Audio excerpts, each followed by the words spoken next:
All right, let's start. Schedule is tight enough, so you don't want to waste time with people who take an hour lunch break. I'm making this very informal. Yeah, it's the last session. I post all the bios of the guest speakers and panelists coming in on the webpage we're using for this class, so everyone should know more than the name. I have the delighted pleasure to introduce Glenn Moore. He's the VP for Land Acquisition and Director at Altis Capital LLC. And he is also a very cool advisory board member. He is one of those very proactive alumni, young alumni as I call them, because he graduated 5 years ago? No, 7. So within 10 years I consider you a young alumni. Has done a fantastic career so far, gives back to the program, has been in other classes. This is the first time since I teach at Nova in 3 years that we actually had you. Last year it didn't work out for scheduling, and he's very engaged with the alumni group for networking, setting up a bunch of events. So when you listen to Ryan's email, or check Ryan's email, you see certain events popping up. He is part of that team organizing this. And it's particularly important for you guys who are just about to graduate. We're going to have a mix between socials, like after class today, and very formal events coming to campus or at other venues. So that all said, I asked him to reflect a little bit of his work, his career path. I gave him typically the challenge question of what was the most critical impacts or turning points in your career, the positives and the negatives, and he is a little bit in a schedule squeeze this afternoon. That's the reason why he goes first, and he's probably leaving within the hour, latest 2 o'clock. So I would think that let him present and then do question and answers right after that, unless you choose differently, just to get him done with what he formally organized to present today, and then we have enough time. One speaker is missing in action right now for lunch. The other one says he's coming in 10 minutes, and the fourth one is scheduled for 1 p.m. So then we have full capacity. That all said, again, it's a pleasure to have you here, Glenn. I'm looking forward to your material. Great, thanks for having me. I think the professor hit it. Most of my points. It's a little off on the cool factor, and almost not young anymore, but I'm still in that window, so I'm going to take advantage of it. I thought we could start off by maybe briefly going through the class and kind of seeing. I want to hear a little bit your background, if you're working right now or not. Just a quick couple seconds of introduction, so I know how to kind of cater to the audience, and maybe mention where you kind of see yourself going in the next 5 to 10 years, if that's been thought or not. The presentation is going to be very informal. I put together this PowerPoint, but I kind of want to treat it more of a question and answer. I'm an open book, so feel free to ask whatever comes to mind. If I don't know the answer, I'll tell you I don't know it. But I think it'll be a fun little presentation. I'll start off with my background and then lead into the real estate investment process, everything from the capital raise all the way through disposition. And then I have some sample acquisitions that we've done, closed out recently that we can walk through if time permits. But I prefer to have more of just an open discussion if you guys want to do that. So I guess Bruce, I know you, we're going to start with you. Actually, Glenn is my mentor in the LNT Mentor program here in the MSRED program. Recently, I just started a job with an affordable housing developer here in South Florida, an analyst for them, and I hope to become a development manager there in the next 5 years. So that's the background. And I'm from West Palm Beach. My name is Mike. Currently an analyst at a multifamily developer in Fort Lauderdale, and I guess in 5 to 10 years I need to become an independent developer. What company? Saber Group. Sorry, I just walked out. Sorry. I'm not even gonna lie and start a budget. Copy the next person. We're just going through the class real quick. I want to kind of get a feel for the audience and how to cater the presentation. Gotcha. My name is Christina Gibbons. I am an international student here, so I legally cannot work in the United States, but I am a consultant for a investment group in the Caribbean. Good to have on. I'm Angelo Palladino. I'm from Arkansas. Come on down here to work in the brokerage field under somebody that's been in the industry and on the industrial side for about 35 years. Met these wonderful people, matriculated. Great. I'm Liliana Failashi, and I worked in consulting mostly before, and I've been involved in some real estate projects lately. And my name is Angelo Menezes. I'm not from Arkansas. I'm Brazilian born, but I've been in the States for about 28 years out of my 50 life. So I'm more gringo than Brazilian. And I'm a two-time graduate from Nova. Just last year I finished my MSRED here with the professors, and glad to be back. My name is Adam. I have a bachelor's in finance. I'm currently a manager at Wells Fargo.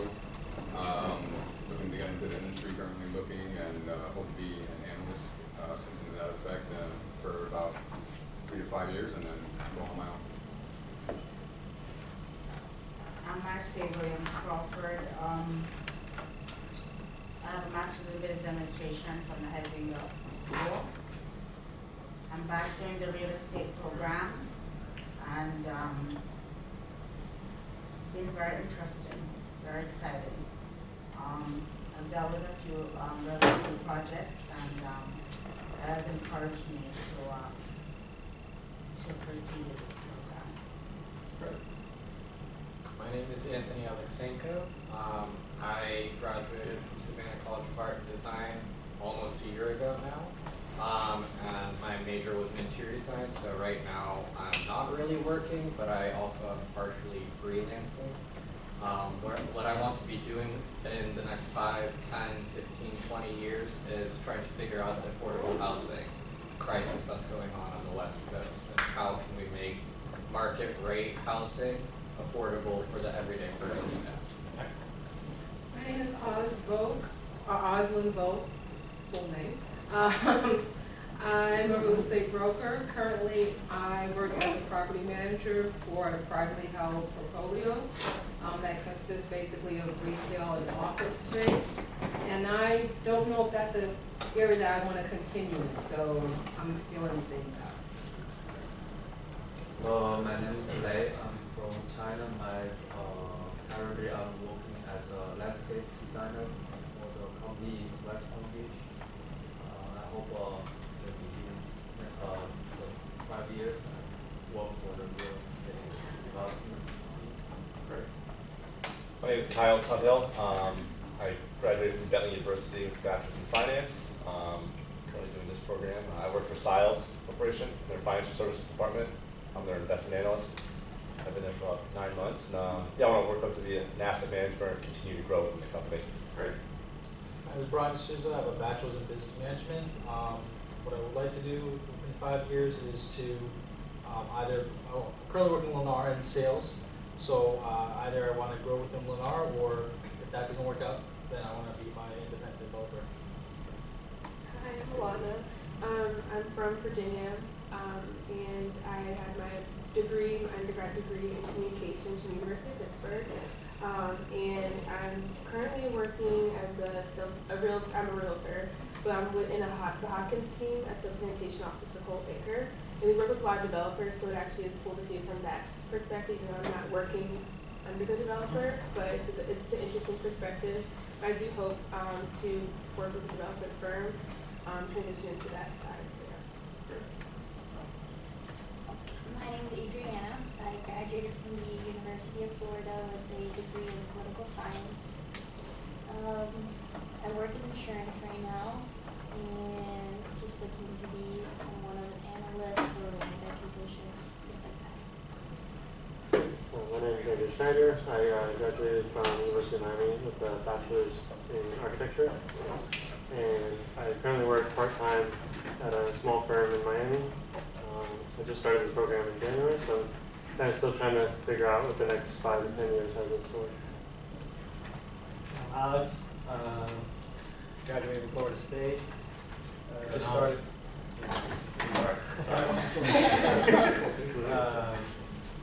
I just started working part-time with my family company at Ross Realty, and I just want to keep growing there. Great. Ryan? Hi, I'm Ryan, we've met before. I work here at the university. I did a brief stint as a acquisitions business development for an industrial real estate investment company. And I think 5 years down the road, I'd like to do some institutional facing work, maybe some private placement, and then hopefully down the road open my own debt or equity fund. Great. Hi, my name is Cynthia Garcia. I did my undergrad in professional pilot technology, and I've been investing in properties pretty much on the West Coast and now on the East Coast. So, but in the next 5 years, I would like to get more into developing. James Carter, just finished my MBA degree here, so I started going to real estate, see it kind of focus that. Though I haven't done any previous work in real estate, so just doing my way out, trying to see what good area to get into.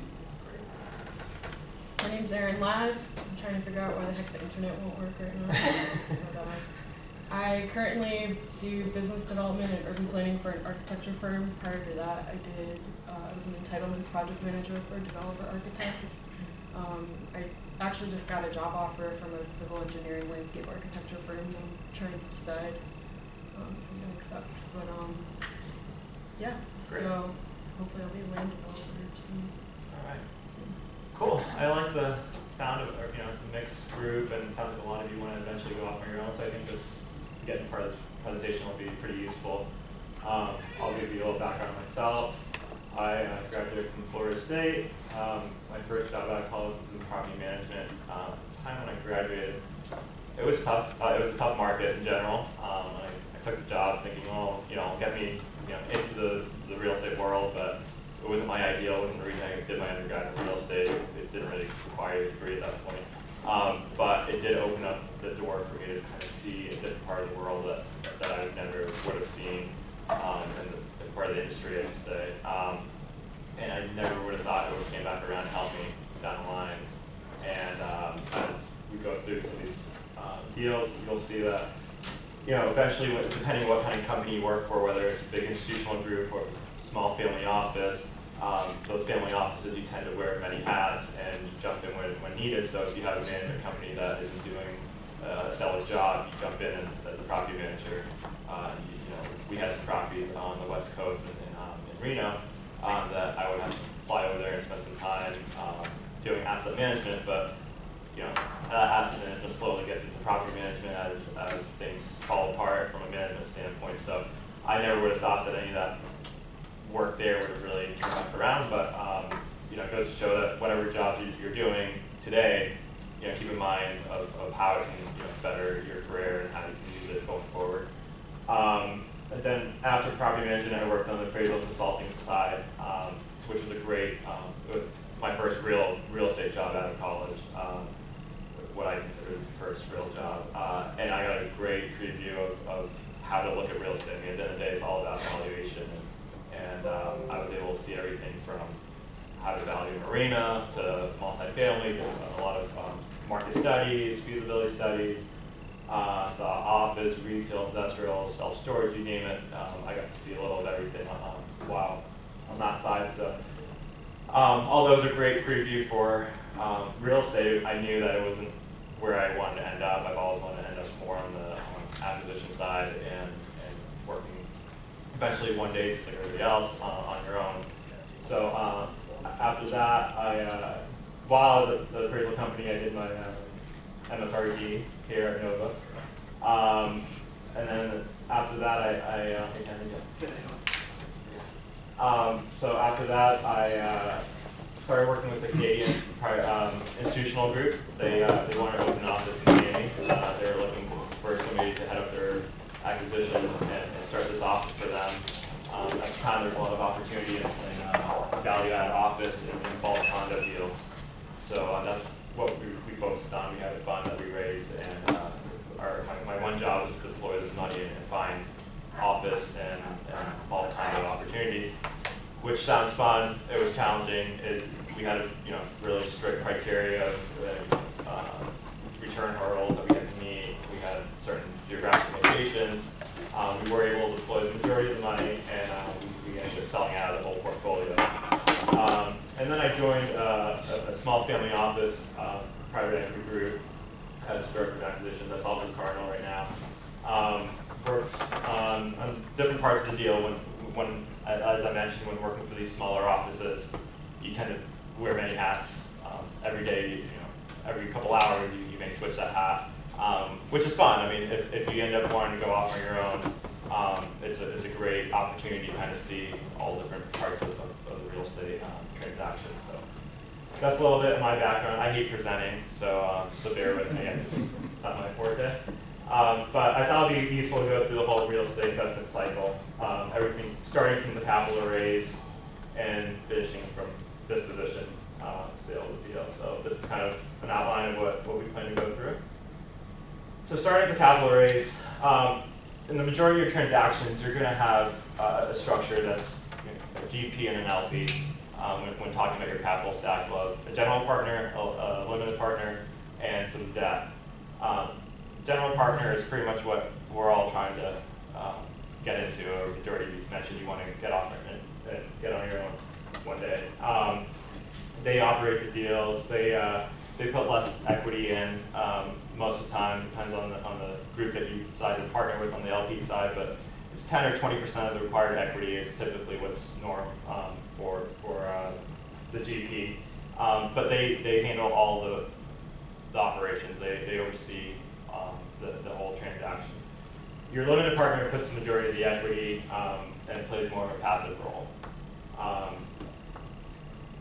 We can have a whole 2-hour class on this capital side and how you structure deals and how, depending on the kind of partner that you get involved with. If you have a limited partner that's friends and family, you may structure your promote a little differently versus institutional may have more of a waterfall distribution. I'm sure some of you already went through some of the real estate finance courses, so you got to kind of see the different ways to structure deals.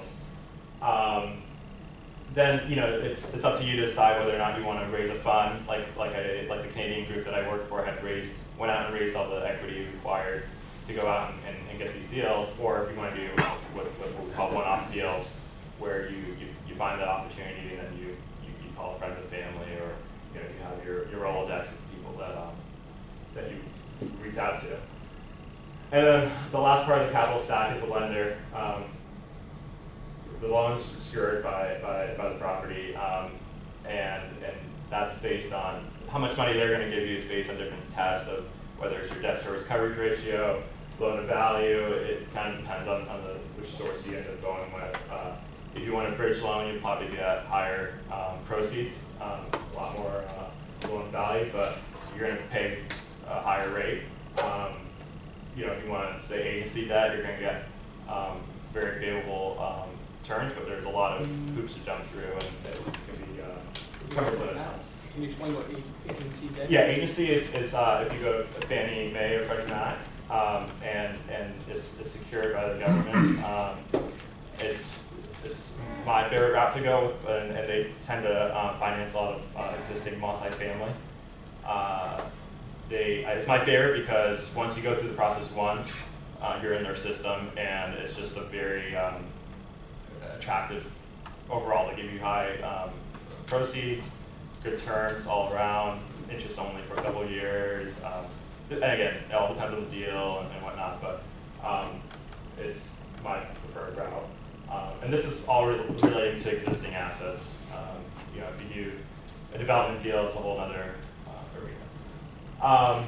So once you select the lender, that's pretty much the capital side of it. Any questions? And again, this we can go on for days on the capital raise and how you go about that, but it's a it's a big part of the transaction. Everyone needs a little equity to get things going. So then there's the acquisition. Sorry, it's really small. So when thinking on the acquisition side, you start with sourcing the opportunities, and you think about what your criteria is. You know, what markets do you want to be in? What dollar size? You know, are you looking at $5 million deals? Are you looking at $20 million deals? $50 million deals? And what's your return expectations or requirements? So if you're trying to find something with value add opportunity or opportunistic opportunity, you're probably looking for a higher return. Your LPs are definitely looking for a higher return. But your return expectations might be a little lower on, say, a stabilized, cash flowing, 95% occupied office building in downtown Fort Lauderdale. So first you need to figure out that part of it. And once you have a deal and you've identified an opportunity, you start going through the underwriting. Depending on the deal, you do the lease abstracting, you do market research, you review all the trailing financials, you create a Performa based on what you believe is achievable from a forecasted 3, 5, 7-year forecast, and then you get to see your returns. Every group kind of looks at different things. We're very IR driven because a lot of our promote is tied to internal rate of return. So we look at that. There's some groups that strictly look at cash on cash. Some look at a multiple. So it kind of depends what you're really you're focused in on. And then there's the due diligence process. So once you have the deal under contract, you start your due diligence. You get a property conditions report. That's basically just a report that tells you what needs to be done on the properties. It's like an inspection. You order your appraisal, make sure that it gets appraised for a value that you can get loan proceeds for and that you're not crazy. You do environmental, structural, you hire your attorney, your title company, and you get your updated survey. Next, you kind of you look at for your property manager. You try to select a good management company, and you want to do this during the due diligence process. I mean, most likely, if you've got a couple of deals already, you probably have your go-to management companies that you like to use. But it's good to have them involved at the beginning stages because they'll give you some good feedback on the property itself, things that you need to get look out for, maybe ask for reductions in X, Y, or Z because they're the ones who are going to be responsible for leasing and managing, so on and so forth. So, and then you just coordinate the closing between all the different parties, and got all your internal agreements in place. Most importantly, I guess, is your operating agreement. You want to make sure that everybody is exactly aware of what's going on and how you kind of see this playing out from any situation that could come up. That you want to make sure you are completely upfront with your partners. Everyone on both general partnership and the limited partnership, and that's all spelled out in the operating agreement. And from my experience in the acquisition side, I'm sure everybody else who's been on the acquisition side will tell you that you look at a lot of opportunity before you have one or two, hopefully, that work out. It's a lot of it's asking for a lot to check all the boxes of that top part there. It sounds easy in theory, but you'll look at a couple hundred deals and maybe do one or two out of those hundreds. So that's the acquisition side. Any questions? Or? Sure. When you look at these hundreds of deals, how often do you actually start spending money on the due diligence of these 100 deals? I mean, I suppose. Too often. Not too often. You don't want to. No, too often. No, too often. Yeah, I mean, there's many times where we spend quite a bit of money on the third-party reports, and then we get through it and we realize, you know what, we got a market study done, and it turns out the rents aren't really where we were anticipating them to be, or more on the development side where we'll get an architect involved, start spending DP dollars on that, and realize that the kind of development that we need to do on the site just doesn't support the construction costs to build on the site, doesn't support the land basis. So it happens pretty often. There's probably ways around it, but we like to play it safe. So, any other questions? So then there's asset management. The next step after you acquire the property, as in the role of a general partner and through the real estate investment process, you have asset management. So the asset management team will typically handle everything to do with budgeting, any kind of all the renovation and build outs, everything that the acquisition team put together as a business plan. The asset management team executes it. So they work with the city to approve, get any kind of approvals that are needed. They babysit the property management company that you put in place. They work on minimizing expenses, anything to deal with the lender, any kind of reports or anything that the lender needs. They're the go-to for that. If you do have draw requests, they work on that. So those draw requests, what that basically is if you get loan proceeds and the lender says, okay, we're going to lend you, 80% of the property plus 50% of loan proceeds will go towards renovations. Well, each time you do any work to the property, you have to request the funds from the lender, and that's where the draw request comes into play. You do rent increase analysis. You kind of keep a very close eye on what's going on from a rental standpoint in the particular market that you're in to see where you can increase rents. And this all varies depending on what asset class you're dealing with. Multifamily is a little easier because you can kind of tell where the market's going versus if you look at office or retail, there's a lot of other components involved with a rental rate, not just, okay, the rents are $20 a square foot, it's $20 plus there's tenant improvement dollars, there's how long is the term of the lease, there's a lot of different factors, what's the creditworthiness of the tenant. So there's a lot more to look into and analyze from an office and retail standpoint. Then you work on refinancing if you want to refinance out or if that's part of the business plan. And then they assist in the disposition process. Any questions? Fund management, that's just basically keeping track and keeping your investors aware of what's going on. That can be accomplished by just putting together a good quarterly investment letter, letting your investors know where we are, what's coming up ahead, just kind of keeping everybody aware of things. That's kind of a key part of the investment relations. Just no surprises. Nobody likes surprises. And then if any your investors call and you keep in touch with them, you pay out your preferred returns. Preferred returns is one way of calling interest to your limited partners. And then there's a disposition. So once you bought the property, you managed it, you got it to where you wanted it to go, you did all the renovation work, and you decided, I think it's time, we executed the business plan, let's sell it. So that process really just requires selecting the right broker. So what you do is you reach out to a handful of brokers that you have relationships with, and you ask them for a broker's opinion of value, a BOV.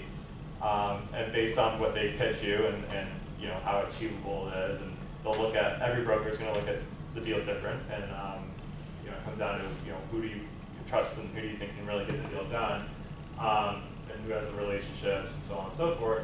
And so you select a broker. Internally, you work on different sale scenarios of, okay, do we meet all the hurdles that we need to hit? Do we exceed expectations? And then you just work with the the project management team and the asset management team will work together to provide all the due diligence material to the buyer. And then you work on the closing statements with the attorney. And that's the real estate process in a nutshell. Couple of deals that we can run through quick. This is a 178 unit multifamily deal that we acquired in 2012. We purchased it for 19.5. We bought out partners on it just recently, 2 years ago, for 24.5. We just saw an opportunity there where we saw a lot of demand in St. Pete. This is way back. Now it's becoming a little more apparent that there's quite a bit of demand in the St. Pete area, but this is back in 2012, we saw an opportunity of a deal that was well below replacement cost. We identified it off market. One thing I didn't mention on the acquisition side, there's the marketed deals, which are the big brokerage firms like CBRE, HFF, Cushman & Wakefield, JLL. They'll market deals, and then there's the opportunity to find off-market deals, and how that's defined depends on who you're talking to. But off-market is typically you go directly to the buyer or seller, I'm sorry, or maybe it's a smaller brokerage firm that's marketing the deal. It's not being marketed properly, so you get to take advantage of the opportunity. So that's what off-market when you look through these deals, because I think the majority, I can't think of any right now, but I think all of our deals have been off-market, or at least in this presentation. So that's the skyline. This point was, we got in and got out really fast. We held it for 16 months, and that's why you'll see the IRR so high. But we got in, we increased rents by about 15%, and we knew that there was a cap. It was called LIHTC, it was low income tax credit housing. So those deals have a cap on how much you can raise rents by. So we increased rents as high as possible, and then we took it to market and got out pretty fast. That was a quick, small deal that we did. Alder Creek was a 213-unit multifamily project in Reno, Nevada. We got in there. We had a perfect storm for us, where property was well below market. The rents in the area were growing at a very fast pace. There was a lot of new jobs coming with not a lot of supply. So we got in at a great time. Put about 1.5 or so into the CapEx, renovated the exterior, did some work in the interior, increased rents, and got out about 2 years later. This is an office building that we recently bought our partners out on. We got American Airlines as our main tenant there. Yeah, that's your business address. Yeah. So yeah, we're still there, and again, another off-market opportunity that we saw. I think it was in 2014 or so that we acquired that. Did some work, some different deferred maintenance issues that we had, and continued running that one. So retail shopping center.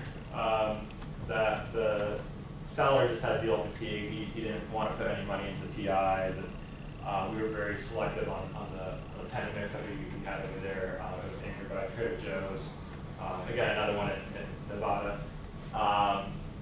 We were able to find a really good tenant mix, do a big facelift to the exterior, and we exited that one in 2018. And another office deal, and that's it. So, I mean, all these deals are, same story. You get in. We specialize also in value add opportunities. So we got in, did the work that needed to get done, and got out. Again, there's many different groups out there that look at different ways of doing this.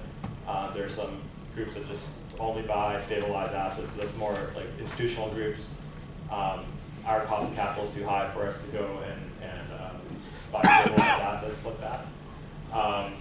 There's groups that are way more opportunistic. They'll go into these remote areas or buy, closed out Sears buildings or whatnot, and just go in there and do a really neat, different, food halls or do something like that. So there's many different ways to get involved with real estate investments like that, and many good ways to structure it. Right?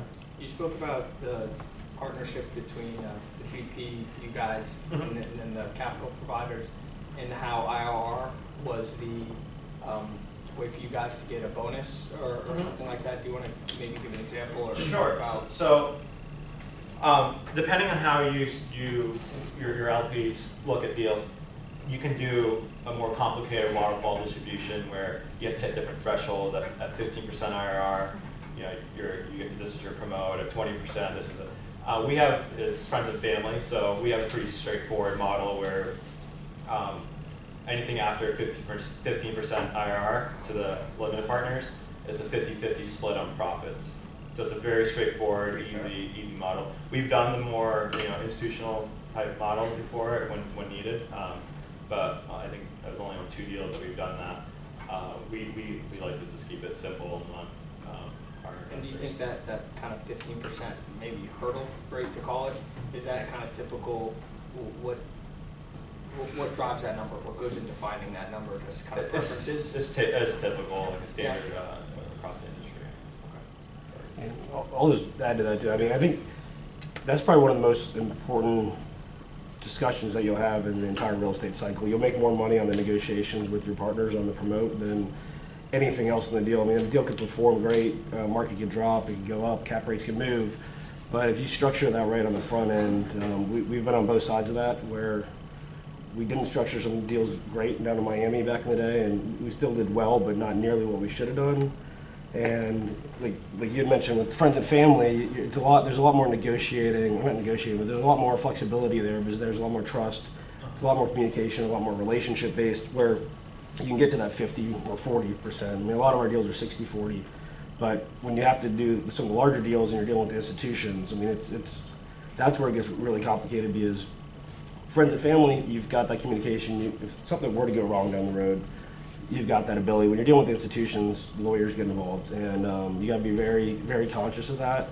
And you fight for everything you can. I mean, if you can get to a 10 first hurdle, and then the 15 or an 18 to get to 20, 30, 40% of the deal, kind of scrap and claw as much as you can, because I can't really emphasize how important that is in the deal process. Yeah, that's very good. That's a good point. And I mean, a lot of it's relationship driven as well. So if you've proven out to your investors, listen, when you look at some of these IRRs and you go back to friends and family and go, hey, I need some more equity. I mean, they're not going to forget on both ends. They're not going to forget when you do something bad and you mess up, but they're not going to forget these kind of returns either. But when you're dealing with institutional money, it's a whole other game. There's a lot more attorneys involved. It's a lot less emotional and more financially driven. It has its pros and cons, but and again, it depends on your deal size too. Like an institutional group's not going to look at that Vista deal that was $5 million or whatever it was. This one, they're not going to look at a $3 million deal. But they'll look at a $20 million deal. So it depends on the size of the transaction. And yeah, Kenny's right. That's how you make your money. That's the only. I mean, you make a couple dollars on the acquisition fees, maybe, and the asset management fees. But that's not the reason you get into these transactions for the promote. And yeah, if you don't negotiate up front, you're gonna screw yourself at the back end. But sorry. Your hold period, is that hold for every individual project? That's a predetermined hold period when you're doing your due diligence to say, okay, we're going to hold on, this property needs blank amount of capital improvements, and we're going to hold on for a blank time period to determine your IRR? Yeah, so every deal we look at, we all put together a Performa, and we look at different scenarios, best case, worst case, and we always have to look and see, okay, well, what if, like especially right now more than ever, given where we are in the cycle, what if we have to hold on to this for 3 more years? What if we have to hold on to 5 years? How does it look? What if rents, flatten out? What if, expenses increase? What if? So we do a lot of what if scenarios, and there's been times where that Alder Creek deal, this one right here, we held it for just about 2 years. Our plan was to hold it for 5 years. So our Performa was to hold for 5 years, but we were hitting returns to 2 years later that we were projecting for 5 years, because we weren't expecting rents to increase the way they did and the market to go the way it was going. So we got all pigs that slaughtered, and we didn't want to get greedy. We knew that we were far exceeding our Performa numbers.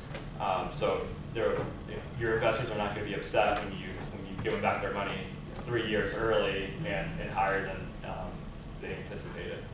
So who is this one sold to? It seems like a little bit like a low cap rate for this fall to a family office in California. Reno has a lot of California money chasing it right now because its proximity and cost. What appears as a low cap rate in Reno is very favorable to the group in San Francisco or whatever. So comparatively, yeah, it's all relative. Yeah. So you mentioned that you're doing about 100 projects a year that you're testing out, if the numbers are right. You present some really interesting projects here as well as success stories. I keep telling people, do not look always to the best practices and the success stories. You learn from the mistakes and failures. So if you have a mistake or failure in your career, would you like to share that? Is there a story about a project we heard last week, 2 weeks ago? The learning experience on this one, to give you a background. 2 weeks ago, we had Bill Rotella telling us a story how he did the Sunrise Home Depot deal. And that one little tiny motorcycle shop blasted everything out of proportion, $750,000 at the end paid for that tenant, to get the tenant out. Yeah? And that's a story where students that remember, okay, it's not as easy if you do acquisitions to deal with the tenants. Because we always hear, oh, you acquire, you rehab, value add, and you sell it off. But the little details of the road bumps are important. That this is a very hard path to walk. It's not cruising, it's a hard hike. Yeah. I can think of a couple times where we ran into either cost overruns with CapEx projects. This one in particular, it's a 1979 product, so you're going to run into, once you start peeling back the layers, you're going to start running into things that you weren't anticipating. So we put about 1.5 into it. We had anticipated putting about just over maybe $1 million or so. I think it was like 1.1 or so is what we had as a total CapEx budget. Thankfully, the market was good to us, and we were able to take proceeds. And even though we still were current on our preferred return every quarter, we were still left over some extra proceeds to fund the remaining balance of CapEx that we took out of cash flow. Now, it's not always out. You don't always get that lucky. So yeah, I mean, it's an excellent point when doing these performas and looking at these deals. It always looks nice on paper until you get in and start digging into it. The retail deal, this one right here, we had a tenant that it was a beauty school called Marinello's, and they were at this center way before we bought it, I think, for over 20 years. And we thought, like, when going through and thinking about, how much money should we allocate for TIs, leasing commissions, all our assumptions that you put into Argus, that one we just left it there. They ended up getting some legal troubles and closed all their shops. They were all throughout the U.S. They closed all of them overnight. So we had a vacant 8,000 square feet, awkward size, and especially in Reno, just an awkward size space that we had vacant that we never really budgeted for. And that's something you can't ever. You can do all your probability analysis, and you can do, let's put a little cushion here, and let's do this and that, but those are the kind of things you can never really just plan for. So, since you guys are, like you mentioned, the institutions wouldn't be interested in like the $3 million deal. Have you ever ran into the instance where your LPs, had a need for liquidity and then tried to? No, we have not. So our LPs are we have a very small group that we keep consistent with, and they're friends, small families that are a couple $100 million. So we've never had that issue. So all qualified. What's that? Qualified investors. Right. Yeah. So you mentioned that these are all off-market deals. I'm wondering, how are you sourcing those? Are those based on broker relationships in those cities? Yeah, that's a great question. So we also have a pretty decent sized portfolio in Reno, and people are Miami, why Reno?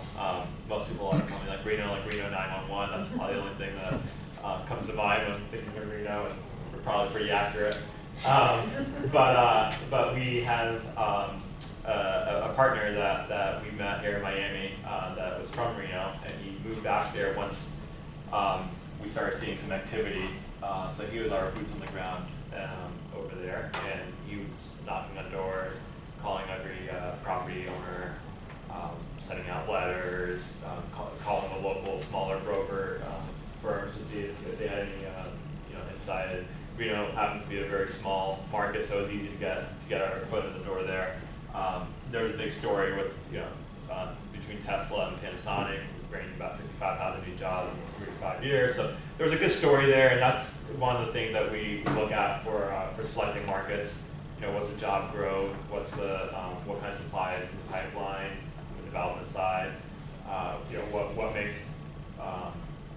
What makes that market attractive, both from a resident standpoint and also from an investment standpoint. So that's a great question. Locally, we have just relationships with the local community. More questions? Yes. You say that you have the friends and family investors.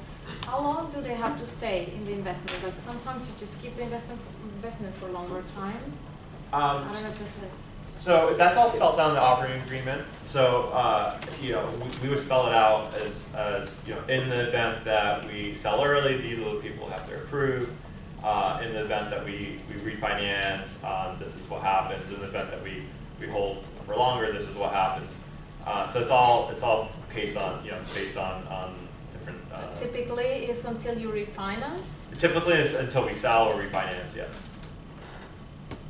Kind of do the same thing.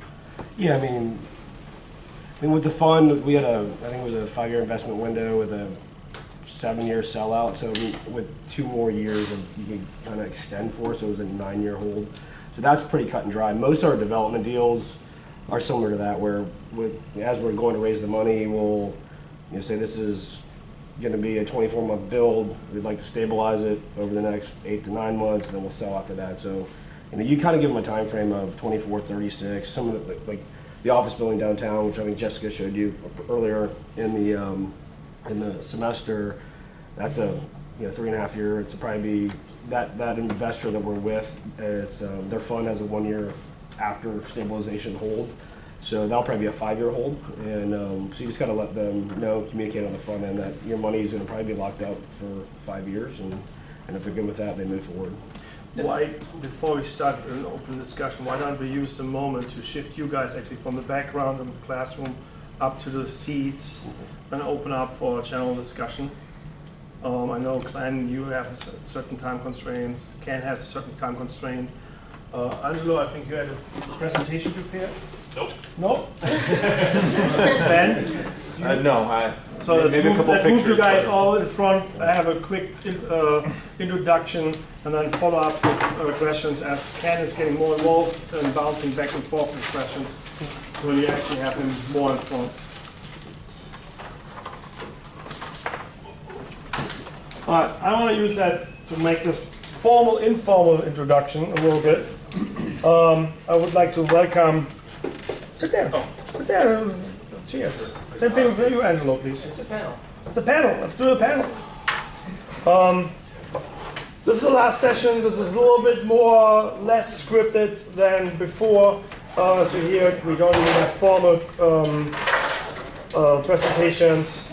I would like to welcome to the panel from the right to the left, Angelo Manes. He's an alumni last year, graduated from the program.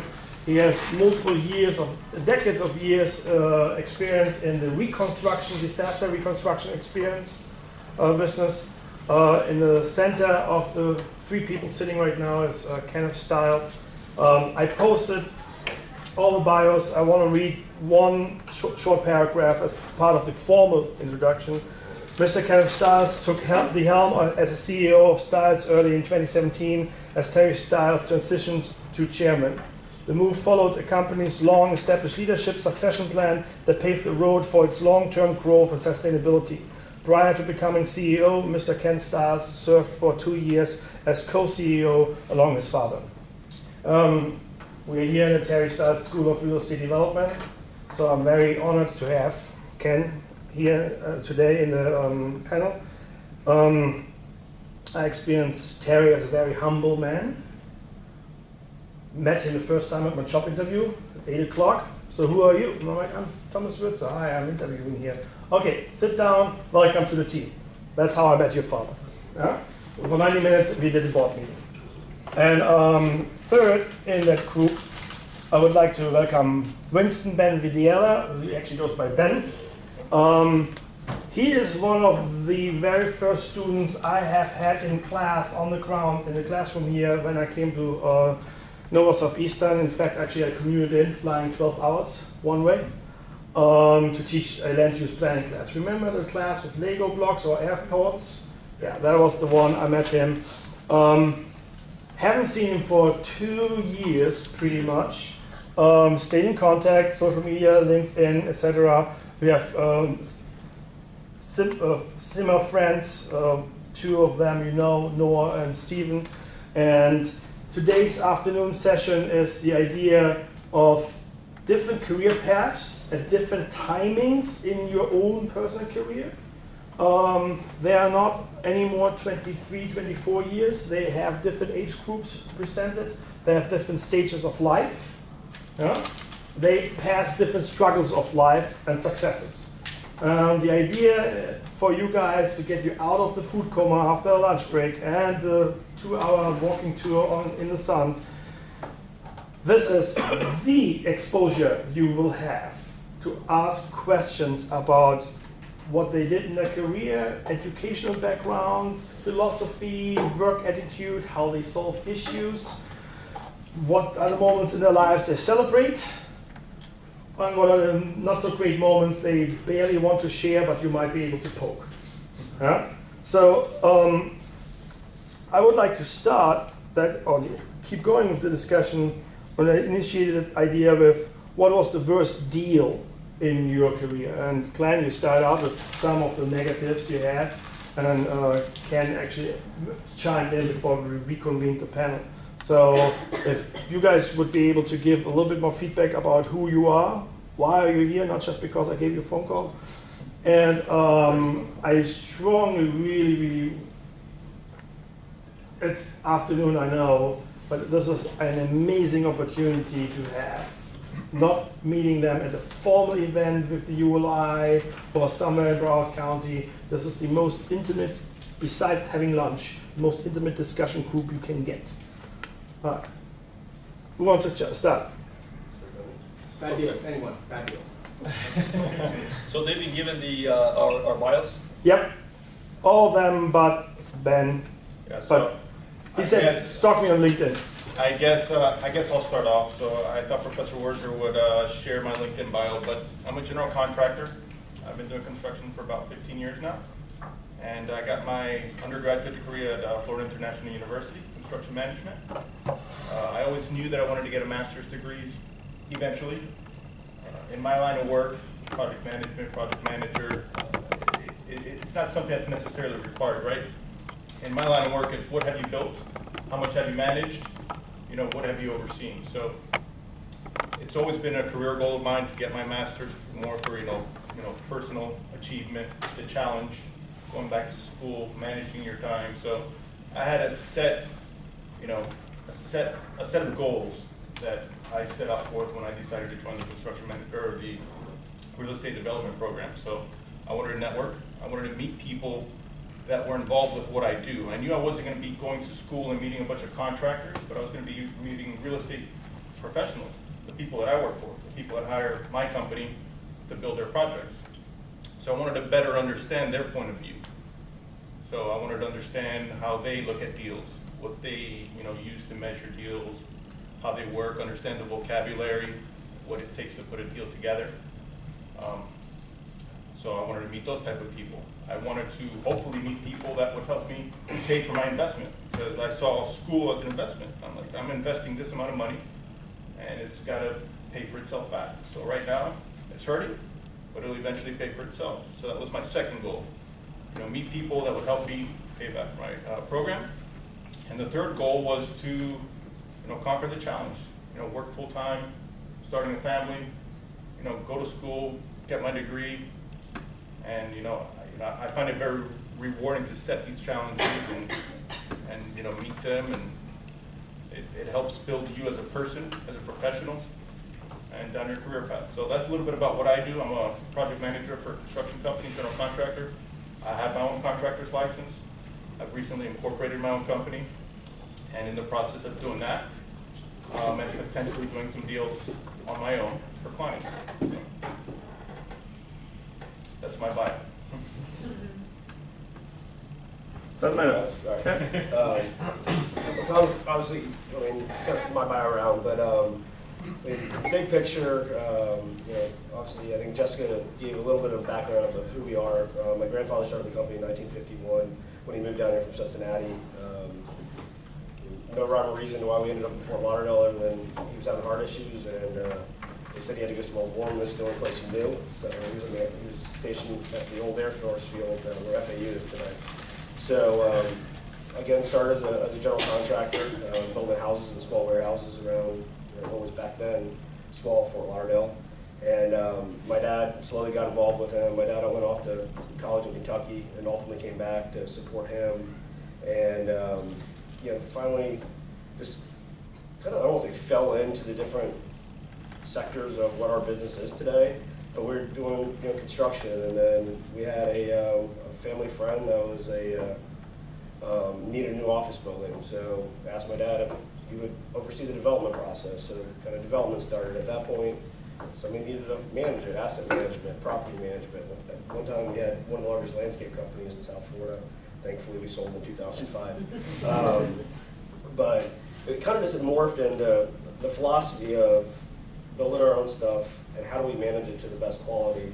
And by managing the best quality, we'll get the best tenants and then ultimately be able to, you know, sell it to at a good number. So it's kind of morphed in that. I mean, we've gotten a lot more sophisticated. We kind of did a restructure in the early 90s that really, I don't want to say siloed the company, but we kind of separated the operating companies, which, and I'll kind of just reiterate what Jessica probably would told you, but you know, between architecture, construction, property management, realty, that's kind of our operating side of the business, and then the real estate side, you know, development, acquisitions, fund management. On the development side, it's everything from retail to residential to office. Kind of the company's broke down. We have about 330 employees. We only have 34 that are actually on the real estate side of the house. So it's a very small kind of elite group that we like to call it. And the property management construction probably take up the majority of the other numbers. So it's been a great platform for us. I mean, I've got involved, I've been back for 14 years now. I started out as a development manager, and I worked on some suburban office buildings out in Sawgrass. I did that for about 4 years, and then transitioned over to the financial side with investor relations and dealing with the banks and all of our partners and understanding that side of the business, and then kind of moved into more of an executive role probably about 7 years ago, overseeing a lot more of the operational side of the company too. So it's been, for me, it's been a somewhat strategic of being exposed to different divisions and having different projects, and then kind of working with the management team. I'm very fortunate where I got the ability to grow up in the company. I mean, there's pictures of me when I was 1 year old running around, you know, projects. So we have a lot of leadership in place that I have a lot of trust in, and we have our CEO just retired 2 weeks ago after 40 years. So he started before I was even born. So there was a lot of relationships that I could rely on as I went through my career path within the company. But it also created a lot of complexities to a certain extent. You know, a little kid that was running around the office, and all of a sudden now you're in a more leadership position. There's a lot of you know, shells to walk on there. So it took a lot of time. A big focus on, as I moved through, was on you know, communication, just respect, and really being quiet and listening for the first couple of years, and really getting a good perspective of what my opinions were going to be moving forward, and that worked out well. So you know, we've got 42 employees now that have been with us over 20 years. So I'm very fortunate. Thomas mentioned before, which we can get into later, but kind of that family culture. I mean, we are a family company, and it's not just me and my sisters. It's and we try to treat the entire company and the employees treat each other as a family. We all work together. There's a lot of complexities and a lot of conflicts in our business. As you know, on the construction side, you're not always best friends with the development manager, and development managers have a responsibility for the ownership side, so they've got to fight, for the best pricing or time schedules, and so there's a lot of conflicts of interest to a certain extent. But because we've got that kind of holistic approach to it, Kyle can attest to it. There's definitely battles within the company at times, but we ultimately come to the solution I think that's best for us as well as best for our investors, and it's been a great platform that I've really enjoyed. Like I said, it comes with its headaches at times, but ultimately I think the way we're structured, which is very unique to other development companies, benefits us in the end because we get a lot more exposure to different things. But we can get into more detail as we move forward. Okay. Well, I don't know where to start because my background is quite broad, quite differentiated from these guys. I started my career in the telecom industry back in late 1999. I'm 50 years old. I'm probably the oldest in the crowd here. With an undergrad in business from University of San Diego in California, I went into wireless infrastructure development management, project management, supply chain. I was responsible for probably part of the team that was responsible for about 50% of the telecom build out in South, Central, and North America during my 10 years with Lucent Technologies, which later became Alcatel-Lucent, and then eventually was acquired by Nokia. From there, at that time, I got my first master's here at Nova, which was an international program, the MIBA program, Master's International Business. So that's what I was doing. I was essentially going between South America, Central America, North America, managing projects throughout all these countries. And it was fun. I spoke Portuguese, spoke Spanish, so it was a really good fit for me. Eventually, I delved into, believe it or not, bananas. I was director of operations for Chiquita brands for a couple of years, and eventually the company went to a downturn, and that was my chance to start my own company. So back in 2006, I want to think, I started a company called Restore Max Disaster Restoration and Construction, which I held for about 10 years. And the reason why I held up to 10 years was because it was a calculated decision to, I had said to my wife, how the heck do you go from banana to disaster? Well, it was opportunistic. It's a very opportunistic business and high profit. So that was the driver of my decision. And in a very short period of time, I dove into the books. I'm very focused on training and education, as you can tell. I read everything that I want to learn very quickly, and I pick up very, very quickly on everything.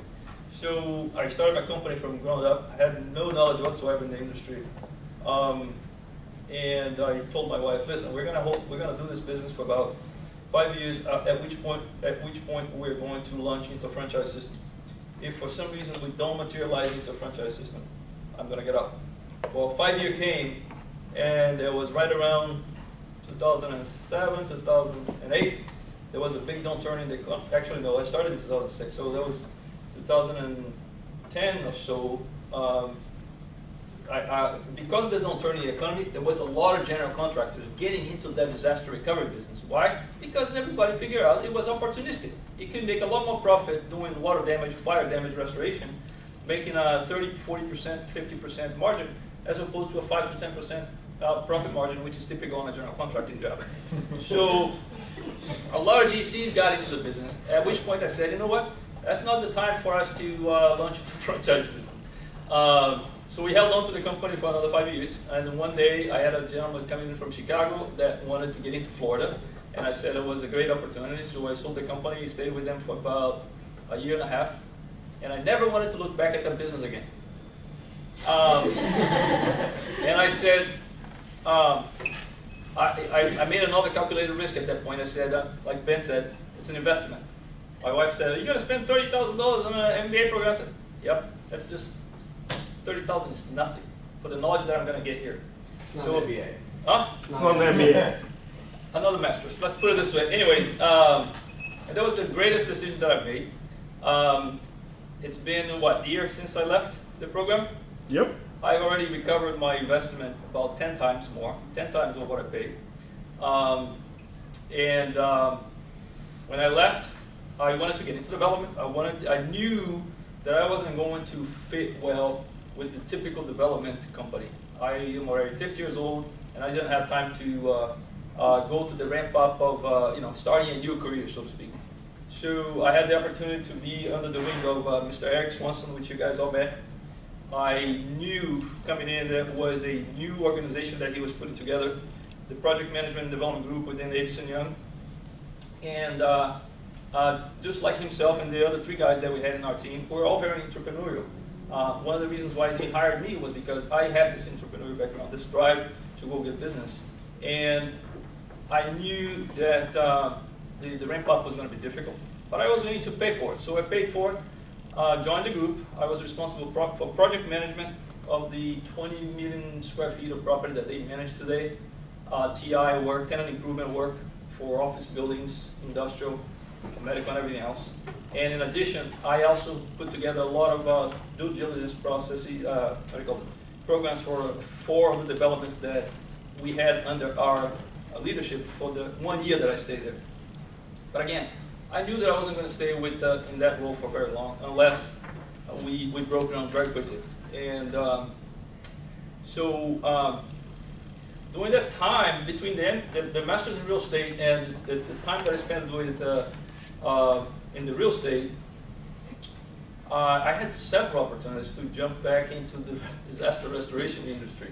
Because of my background, people knew me, and I had many opportunities to jump back in, and I didn't want to go back. Well, eventually somebody found me that offered me something very unique.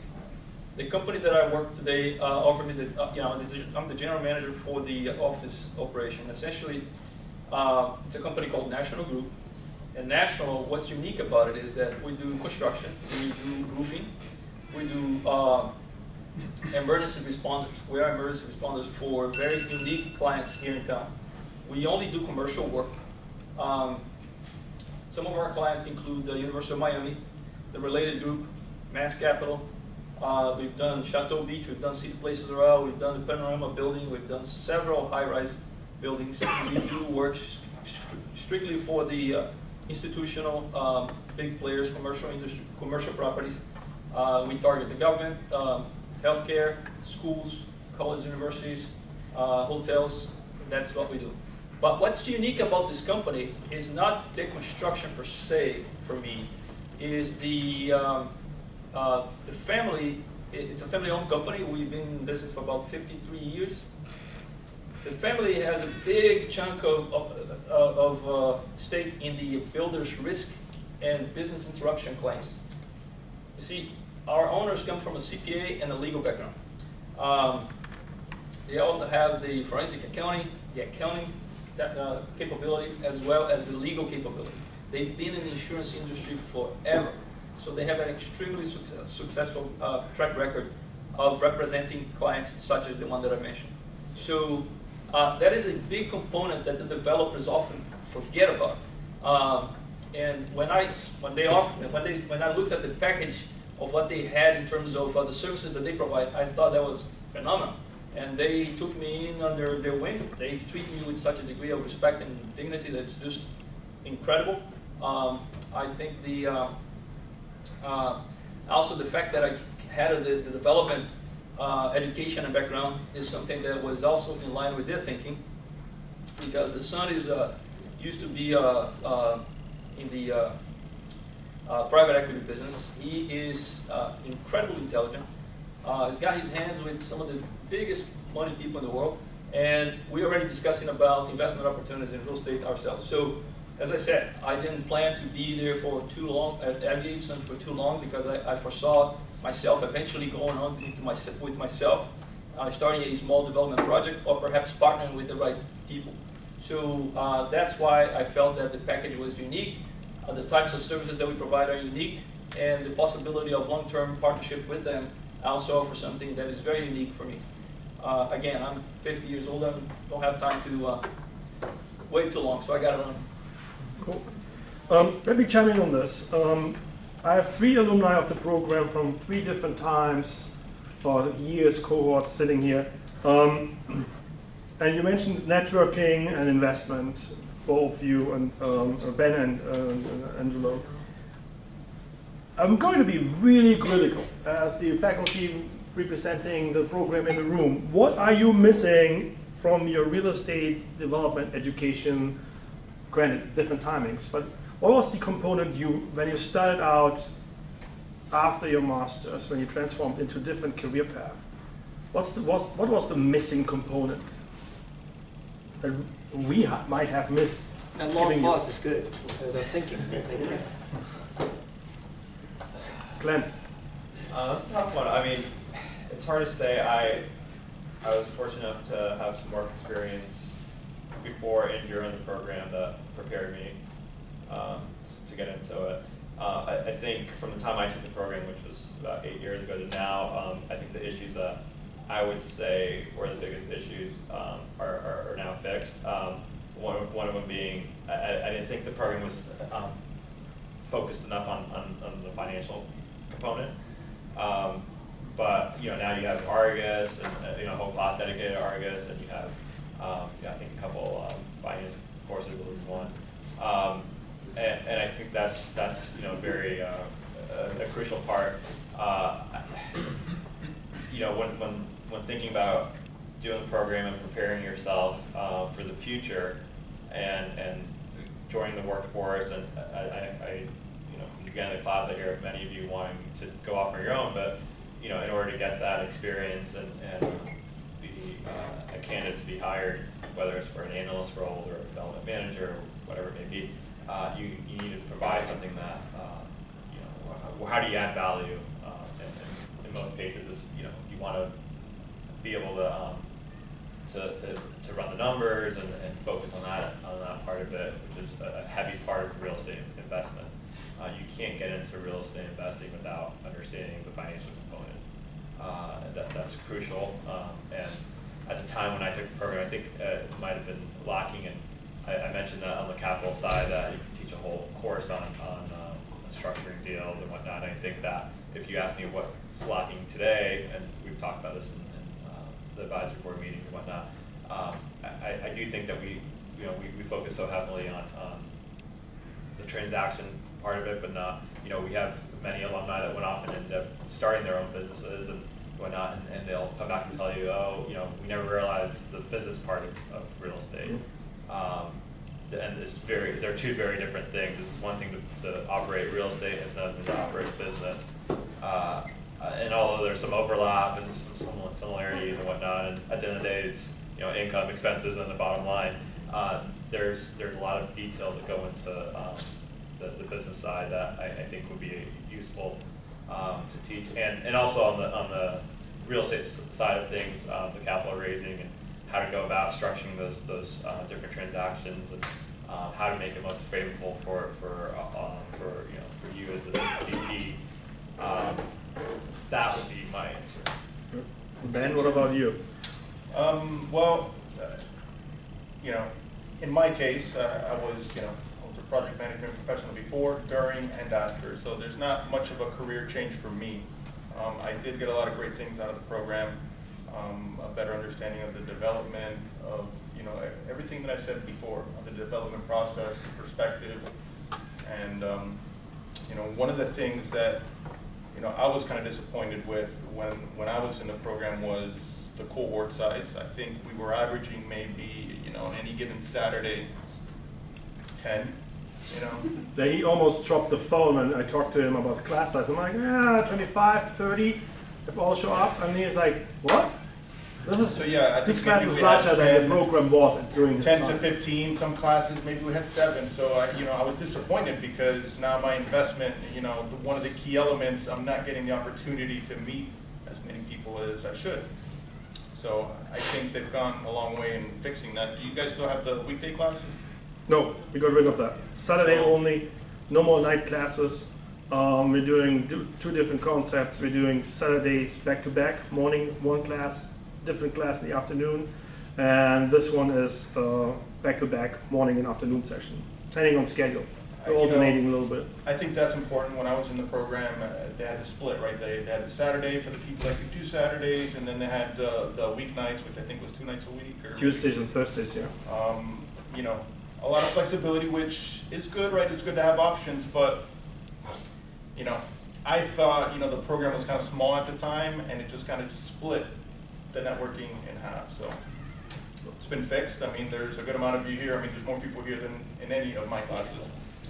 So, you know, a lot of the stuff you learn, I mean, you know, you guys are all here getting a master's, so you already have a bachelor's in something, and you know, you realize you really just, you learn a few key things, right, in class, and then you really don't learn it until you put it into practice.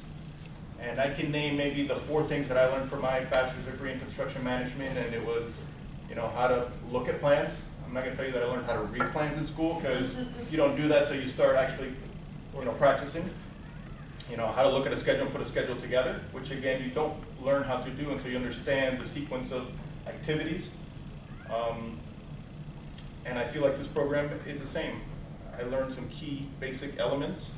The financial stuff, we didn't have that many financial classes when I was here. I'm not sure how many more we have now, 2 years later. Professor Words? 4 or 5. Investments, accounting, financial modeling. Investments. Financial. Finance. Concepts. Concepts. Yeah. So yeah, I think we had 2, maybe 3. So, but overall, I mean, I'm happy with the program. I'm sure you guys will be too. I think this is your last class for the semester, so that's good. Thank you. I would say that the program actually far surpassed my expectation. It was great. It was a great combination of classes. From day one, I saw the need for the school to promote the program alongside with schools such as UM or FIU, because I tended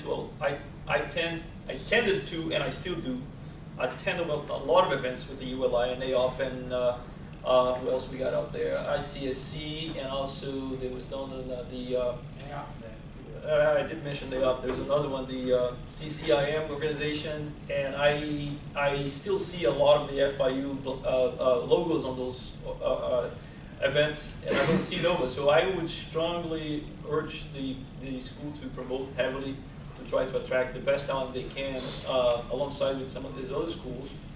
But the one thing that the school cannot do for you is to teach you how to network. And that is something that you have to do on your own. You're going to have to obviously take advantage of what you got here. There's a lot of people here in the industry already that you have to get out of here with their business cards. You have to connect them with LinkedIn. And you have to stay in touch with them. I still stay in touch with a lot of the kids that I met here. What I say by that is you have to force yourself. You take an opportunity, the fact that you are still a student. It only costs you $50 to become a member of the ULI and AOP, and attend as many events as you can, pass out your business cards, and build that network. I have about 1,500 people in my network that I can, literally reach out to very quickly. In my role as a general manager, I mean, we have salespeople in my business, and they see me attending a lot of events, and they're like, "Why is this guy doing this?" Well, it's because I like it. It's because it's my nature to network and to build those relationships. So I'm constantly attending. Actually, I do more events than some of my salespeople do. I'm a member of the ULI, NAOP, ICSC, ABC, which is American Builders Contractors Association, and we're looking for more. So you have to put it upon yourselves. You guys have to get up there, dress the best you can, attend all these events. Don't ever think that you are overdressed. Always overdressed, because the first impression is the one that sticks. So that's my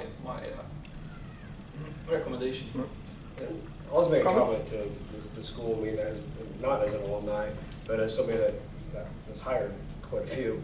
I think you're in a great position here, and that's what the advisory board and the real estate school is really trying to do for years now, is make that bridge between the financial side, the design side, and the practical side, and come out of the school as well-rounded as possible in whatever field you want to go into. What we find is we've hired from all the local schools. Miami is a great real estate school, but it's super design-oriented, planning-oriented. You're coming out. We had a development manager that was great, but we had to invest probably 14 months of time on the financial side to get her to where she needed to be, because they just don't have that experience coming out of that school. Florida, complete opposite. It is so financially driven that on the asset investment acquisition side, it's great, but it's really hard to put one of those person in a development management role right out of school because they don't have that well-roundedness. So I think, I mean, you guys have done an unbelievable job of, I mean, there's always going to be some misses here and there, but and I think the school, we're trying to refine it every year to get it to a place where coming out here, you're ready to just jump into an asset manager role, a development manager role, broker role, whatever you want it to be, and just kind of hopefully do the best you can in a very short term frame. So your employer isn't having to put 6, 8, 2 years of time and investment to get to where you need to be. So we've had a lot of success. I think we've got 4 or 5 employees that have come out of this program, and it's been great. It's like I said, I think you're in a great position coming out here. So. Go ahead, ask questions. I have a few too. Go ahead. I'll forward to you in a second. So my question for you is about hiring from the different universities. You kind of spoke to what I understand, the different focuses is between design and then the finance up at the University of Florida program. But as far as recruiting talent, I take it you probably have some input in who gets hired. And, what other skill sets beyond academic? With us, we do, we try to do different, the conferences, we'll have guys up there, and it depends on what division of the company you're talking about. I mean, on the construction side, I'm a Miami fan, so unfortunately we have a lot of Gators on the construction side. But their construction school is great, so I mean, it's kind of a no-brainer. We have an internship program that we try to bring 2 to 3 students in a year on that side. On the real estate side, for us, it's the personality. I think once you're at that level and you've come out with your MSRED, you've got the skills. You might just need to refine in whatever organization you go to.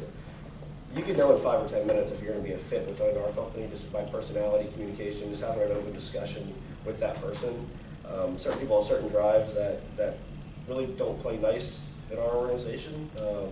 We're not the New York institution that's just going to take the hard line on everything, and you might squeeze that last penny out at the end of the day, but what's that last penny really worth if you're pissing everybody off along the way? So we've had people that within 3 or 4 months, we'll give them a shot, but it's not going to work, and we've had people that really don't have all the skills yet, but they have that personality and willing the drive to be there at 7 in the morning and leave at 8 o'clock at night or whatever else that might be, and just learn. And we've had a lot of success in that. We have a hard time actually bringing people in at higher levels in the company. We try to groom them from the day you guys come out of school here. Asset management is probably one of, on the real estate side, the best grooming grounds we have. Is they're dealing with the development, they're dealing with the portfolio, they're dealing with the banks, they're dealing with the institutions as well. So it's, from there, they kind of have the opportunity to go to development or wherever they want to go, or stay in asset management. So we've had a lot of success in getting the right personalities in, and then just working with that. It's pretty simplistic, but it's worked for us for a long time. So. Yeah, I'd like to add on to that. So, as you get familiar, I'm part of the interview process within the company that I work for. We're a very small company, probably 15 of us. Work directly with the owners, and whenever we meet with somebody, you kind of fairly early on. So you've got a piece of paper, which is the resume, which is important, right? We look at the resume. It's what kind of lets us see what this person knows, but it's really about the attitude. It's really about the drive, and there's a certain set of intangibles that you can't necessarily say. You got to be from this school. You've got to have this much experience. It's really about that drive.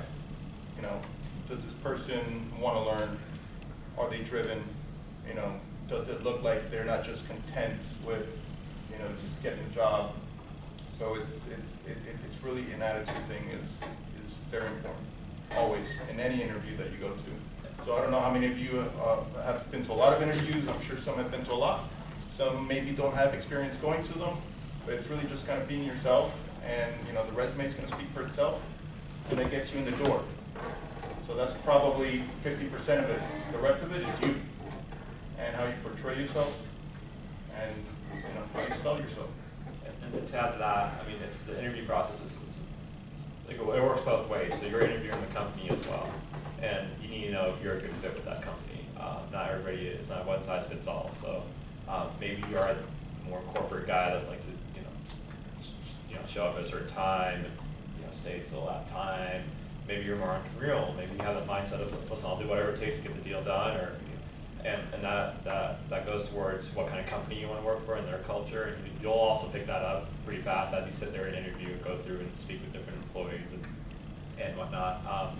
But it's also, not only the company, but is it, the particular job. So your role as a asset manager is very different from your role as a acquisitions guy. So which one gets you excited? Which one do you see yourself motivated to get done?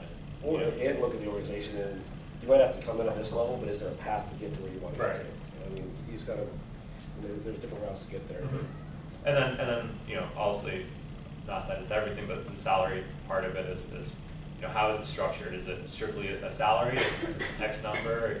Is it are you motivated by a little carrot at the end where you say, okay, well, if each deal you find, you get an acquisition fee or a disposition fee, or what is it that motivates you, and how does that full picture look? So are you willing to work the crazy hours, but know that you're going to be compensated for that? Do you not want to have a job like that, and you want to just instead just learn, and just be there, and every company has a different culture, and there's not a good or bad, it just depends what you fit into. So you got to keep that in mind when interviewing. Are you pure salary, or are you partnering with equity? So if I may ask, because it's important for hiring process.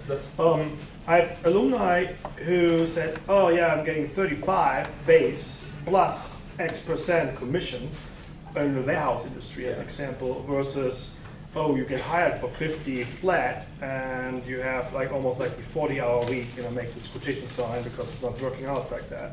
So that's an excellent question. If you guys might give us some insights, what to expect when you actually go up for an interview, what to expect, what kind of deals are on the table, because I think this is something you experience the first time you get the job offer, and you're like, oh, I did not expect that kind of structure. Yeah, that's an excellent point. So the way that in my role, it's a salary plus you get to participate in all the deals. Every company is structured different. I think it's one of the benefits of working with a smaller office is that you get to participate and you're motivated, so your interests are aligned. So if you're on the acquisition side and you know that you're putting money into the deals, you're only, if you bring them a deal and you say, I'm not going to put any money into this one, they're probably going to ask you why. So it's a win-win for both, both sides. So that's the way that the acquisition side is typically on smaller family offices. Maybe Kenny can talk more on how you structure your. Yeah, there's a lot of obviously different levels, but generally it'll be salary based. We have we call it enterprise performance bonus, so it's to tie the entire company together, because again we have so many different types of divisions. So you can be in construction, you can be in accounting, you could be in marketing, or you can be in asset management or development. There's different levels to that, but it's a 3-tier system, so for easy math, let's just say 5, 10, 15%. And so you'll have a salary, you'll get enterprise, which is 5, 10, 15, and then we set goals at the beginning of the year as a company. Not take the real estate all out of it, but out of our development fees, our asset management fees, our construction fees, property management, commissions, all that stuff. We'll put a goal together, and we have 3 different levels. So if we hit the lower level, you get the 5% of your salary as your bonus. If we excel and go over our budget, you get 15% of your salary. So that's one way to structure kind of everybody together, so they're working as a team. Doesn't always work, but it helps. But then on the real estate side, generally coming in at a starting position, that's what it's going to look like. But over time, asset managers will get a certain amount of basis points of all their deals. Certain positions that might run the residential or residential group or the retail group or the office group, they'll get to a level where they'll participate at a certain basis point number of the deal in every deal that we do. So it kind of takes time to build to that, but we're very incentive, like you said. I mean, I'd rather know that my development guy is got some skin in the game if he's running with that deal, so it's guaranteeing the whole thing. So it kind of ties everything together. So I mean, there's obviously construction. We have a lot of different structures, but on the real estate side, that's the basics. And then you know, as a development manager yourself, just typically with our house, you get you're the top of the line at 2.5% of every deal that you're working on top of your salary and everything else. So it kind of varies, but yeah, I mean, coming in, it's probably salary plus, you know, the enterprise, and then you kind of build from there to a deal by deal basis. Well, you guys do it with National. Okay.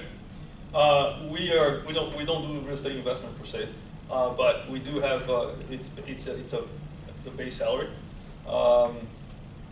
Base salary with a bonus at the end of the year if we meet our goals. That bonus is structured in different scales as well, depending on what level you're inside the company.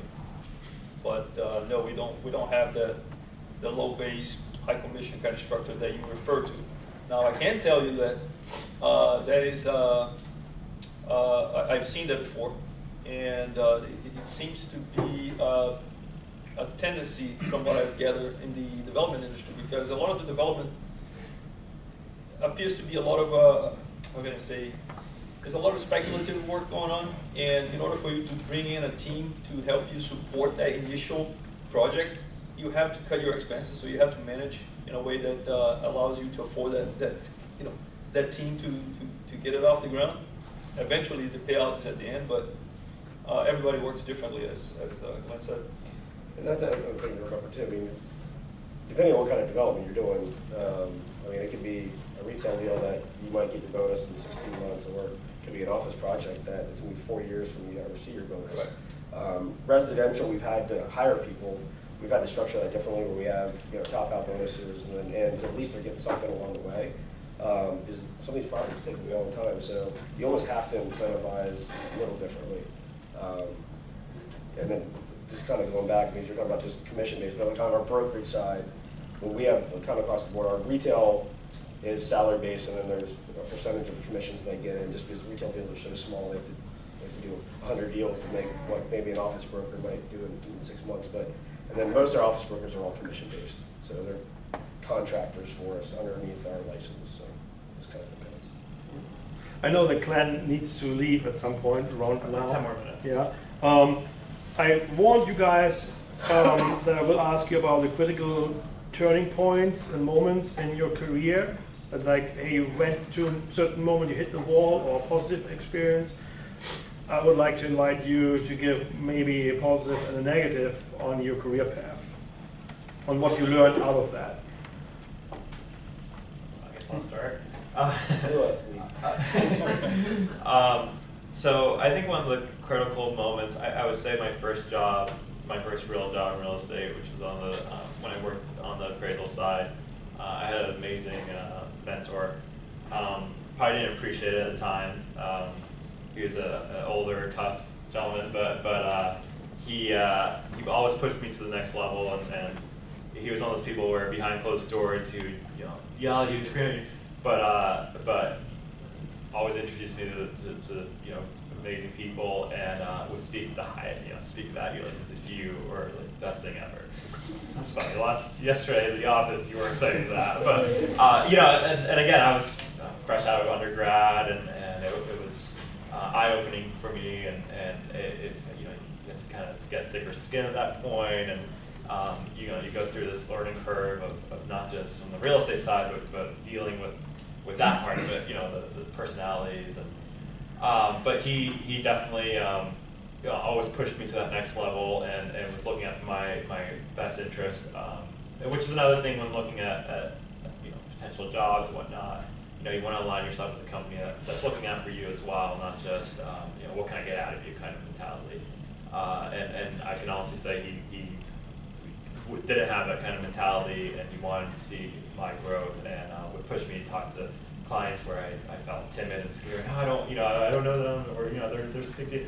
And I mean, got me to the point where unfortunately he passed away unexpectedly. And one of our clients was that Canadian fund that called me the next day and said, hey, I've known you for so many years. We've had so many interactions. That we want to open this office in Miami. Would you be interested? So if it wasn't for my old boss pushing me to get to that comfort level with these clients, I never would have had that opportunity that led me to the next opportunity that led to the next. So I would say that was probably a big point for me. Well, early on in my career, when I graduated from FIU, I went to go work for a small family business, maybe like 6 or 7 of, probably like 7 or 8 of us, small company. Working in the office, got to do a lot. I went to school for construction, and idealistic. You're going to be out on the job site, and I was stuck in an office for 2 years, and really wanted to be out on the job site. But when you're building some of the smaller projects, you don't necessarily need a full-time APM project engineer on the job site. So I decided to make the move from that small company where I learned a pretty good office foundation and went to big corporate Suffolk Construction. Big, huge national company. Stay in your lane. This is what you're going to do. You're going to do this one thing, right? Like you're going to be an APM and you're going to do change orders, or you're going to do RFIs, submittals. So you guys probably don't know what those terms are. Maybe some of you do, but you basically get put to do your one lane. So I was at Suffolk for about 5-6 years. Learned a lot, and ultimately decided that I kind of wanted to go back to a smaller company. So it's very corporate, standard operating procedures driven, and I wanted to be a little bit more flexible. So really the turning point for me was making the decision to kind of take a step back to a smaller company where I had to have more control, or I get to have more control, make commitments to my vendors, have the direct communication with your clients. When you work for the big company, I got to go through the controller, who's got to go through his tree, or I got to go to my senior PM, who goes to his PX, who goes to his VP, who reports to this guy. So when you work for the small company, it's me, and then I got the owners. So that was a turning point, because I basically, I get entrusted with building these buildings. So they're like, here's $10 million storage facility. Here's the drawings, here's the budget, go build it. So, full control. So for me, that was a turning point, to be able to just manage the whole process and not have to just work within a certain lane and get things done. So. Did you have your GC when you were working at Suffolk, or did you get it during or after? I decided to take the exam while I was in school. You don't need to be a GC to be a project manager or a superintendent. I mean, there's guys that have worked their whole life under somebody else's license. I always wanted to have my license, so I took the test while I was in school. I'll say it's a, as you are going out in that world, as an employer, it's a huge thing to have, because you think about, we probably have 110 employees on the construction side. I think we only have 3 people with GC license in that entire group. So. Yeah, it's again, you don't need it, yeah. But I didn't need a master's, and I didn't actually have to go get it. People would tell me, why are you getting your bachelor's degree? You don't need to go to school to be a GC. I'm like, I knew I wanted to do construction, but I'm like, no, personal goal. So for the GC, you have to get like 1 year of experience in some kind of thing on the field. What aspect was it? Slabs? Was it what did you focus on? When I took it, this was like 15 years ago, but at the time there was 12 categories to classify for a general contractor, and you had to provide proof that you had exposure to at least, I believe, 8 or 10 of them, and they were, things like, storage above, buildings above 3 stories, concrete construction. I can't remember this stuff, but at the time you had to get a person who had a license that you worked under for at least 2 years, attest that you had direct knowledge and supervision in 8 of those categories, and I had to list them like Ben has been working for me for the past 3 years under my company and has direct experience in A, B, C, D, E, F, G. And then along with the education requirement, if you didn't have a degree, it had to be 4 years. If you did have a degree, it only had to be 2 years or something along those lines. Well, it's kind of 2, I guess, changing points. One, which a lot of people probably don't know, when I was really starting like elementary school, I had a huge passion for fishing, and you know, I think Dad always thought I'd be coming into the company, and I always thought I would at some point. But I, you know, when I was 14 or 15, I worked on charter boats as a mate.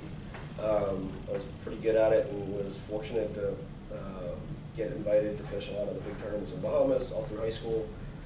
So I traveled a lot, which was great as a kid that age, and it was with great people that I was meeting. It was all private owners, and I loved it. And I did it every summer in high school. I did it every summer in college.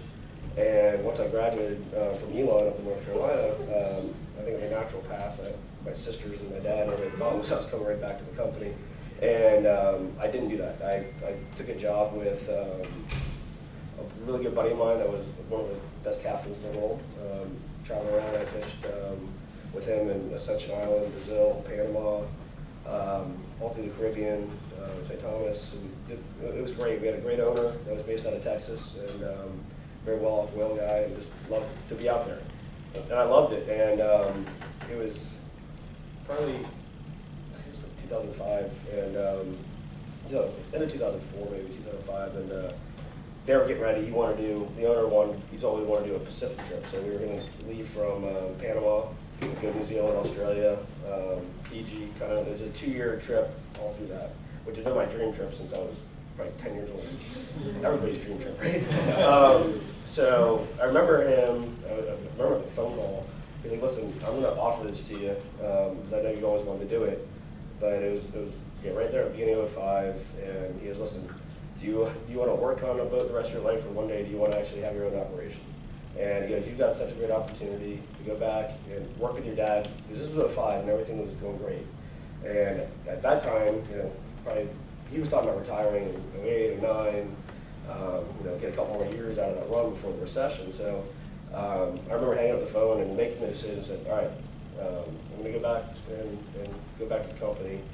And it was probably it was definitely the best decision I've ever made.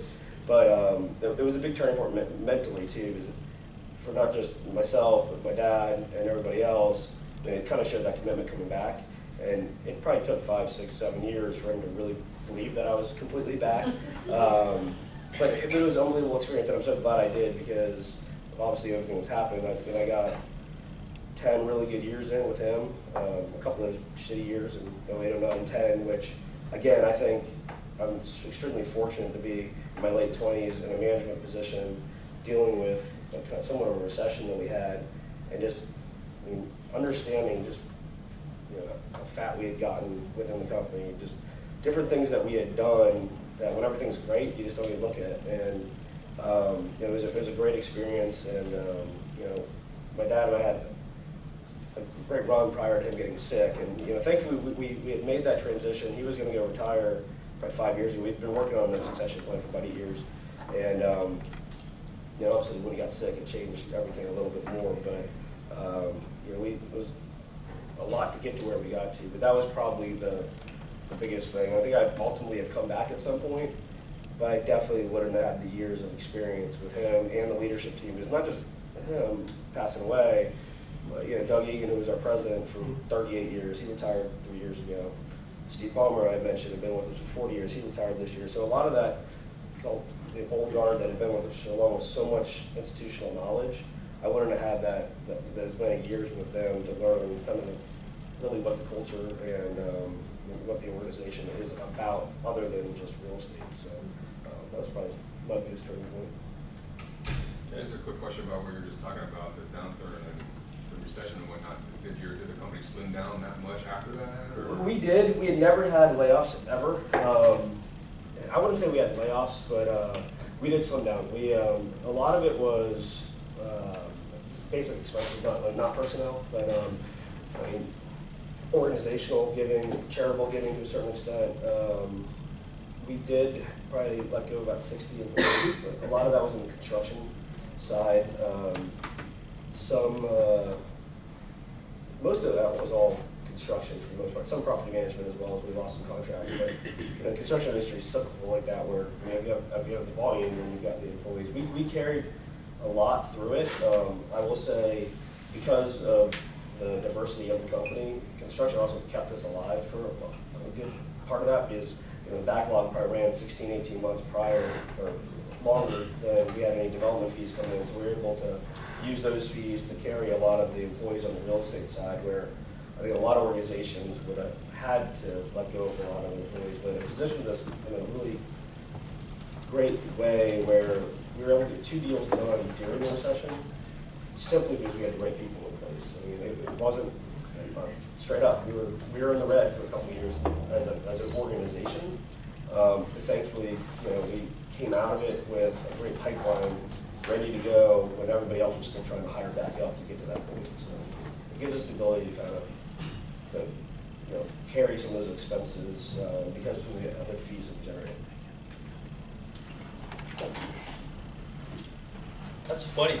We have a lot in common. I didn't know that. You went from fishing to development. I went from development to bananas. I wish I would have known you back then. We were trying to get Chiquita and Sunrise back in 2006. And I was in the operations and procurement organization. Yeah, so we were in Cincinnati when they were talking about moving their headquarters down. They're Latin American. Yeah. Thank you, Glenn. We got them Thank you. real close. So, anyways. I would like to make a quick comment about Glenn's presentations and his time today. Thank you also for feeling safe to actually be here with us. Thank you very much, Glenn, for coming. Appreciate it.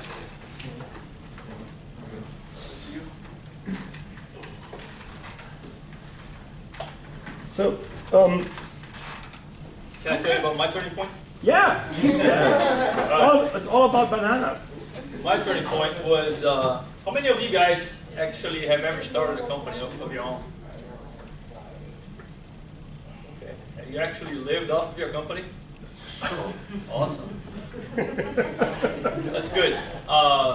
Yeah, my turning point was one day that I decided to leave the corporate comfy zone and start my own company. It was gut-wrenching. For several months, I was running throughout the country and spending money. I was traveling, taking classes, ramping up my knowledge around the disaster recovery industry, which I knew absolutely nothing. And I put the company up and running in 4 months. 4 months took me to get myself certified in every aspect of my industry. At that point, I learned all about the insurance industry, insurance billing, construction, restoration work. And the first job came through, and I was at 2 o'clock in the morning sucking water out of some building down in Hollywood. Obviously, the company grew rather quickly in the first 4 or 5 years of operations, and then eventually kind of plateaued a little bit. Turning point was again when I decided to sell the company, and I saw myself trying to figure out what am I going to do next. So that experience, that 10 years experience, had pros and cons for myself in my life, my professional life. When I left, and then I started looking for a job, or going back to the employment line, I had people looking at my resume and they said, "Wow, you're overqualified." And I was like, "Is that a good thing?" So I had to come up with a strategy, how I was going to figure out how I'm going to get back into the game. The MSRED was one of my choices. I decided to do this program as an entry point into the real estate industry, and it was great. But fortunately, that background, the entrepreneurial background, that stint that I had, the 10 years experience, paid out greatly, and it still does, because people now actually see that as a tremendous value, as opposed to just 8 to 5 corporate life, extensive years in corporate life. When you have that ability to, shake it, get out there, meet people, talk to people, that entrepreneurial mindset is very critical. So if you ever have an opportunity, start something as small as it can be on your own, and start planting the seeds. Begin to learn from yourself, observing what other people are doing to grow their business. And next thing you know, you never know, really how big you're going to be. But don't be afraid of it. It's gut-wrenching in the beginning, but it's phenomenal.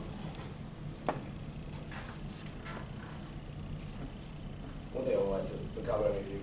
When the nice thing was when we did come back out of it, I think we hired 30 back that we didn't let go. So it was a tough time, but I think it's worked out. People that stay here. And I'm sure you learned lessons from that, you know, not to do. Yeah, I mean, you got to remember at that time that I was going through development and financial services, so those were my friends. That's what I was hanging out with. I wasn't with the management team, and we would play golf, or take beers, or going out, whatever it was, and you know, we had to let go of some of my closest friends, which wasn't easy to do.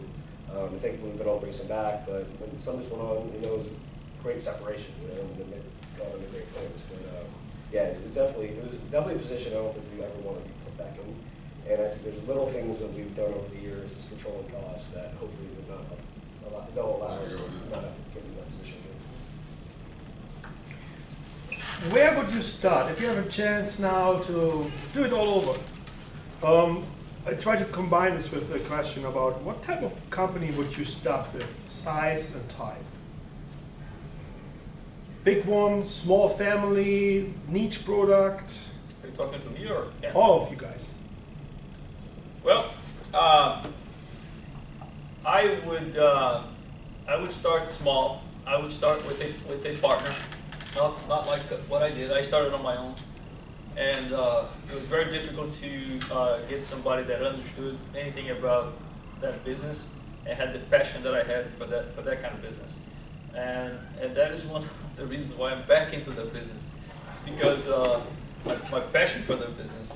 So if you can find somebody that's sitting next to you that has the passion, like for example, what's their name? Noah and Steve. They found each other, you know. If you find a partner that really clicks with you, you have to value and cherish that because it's very difficult to come by.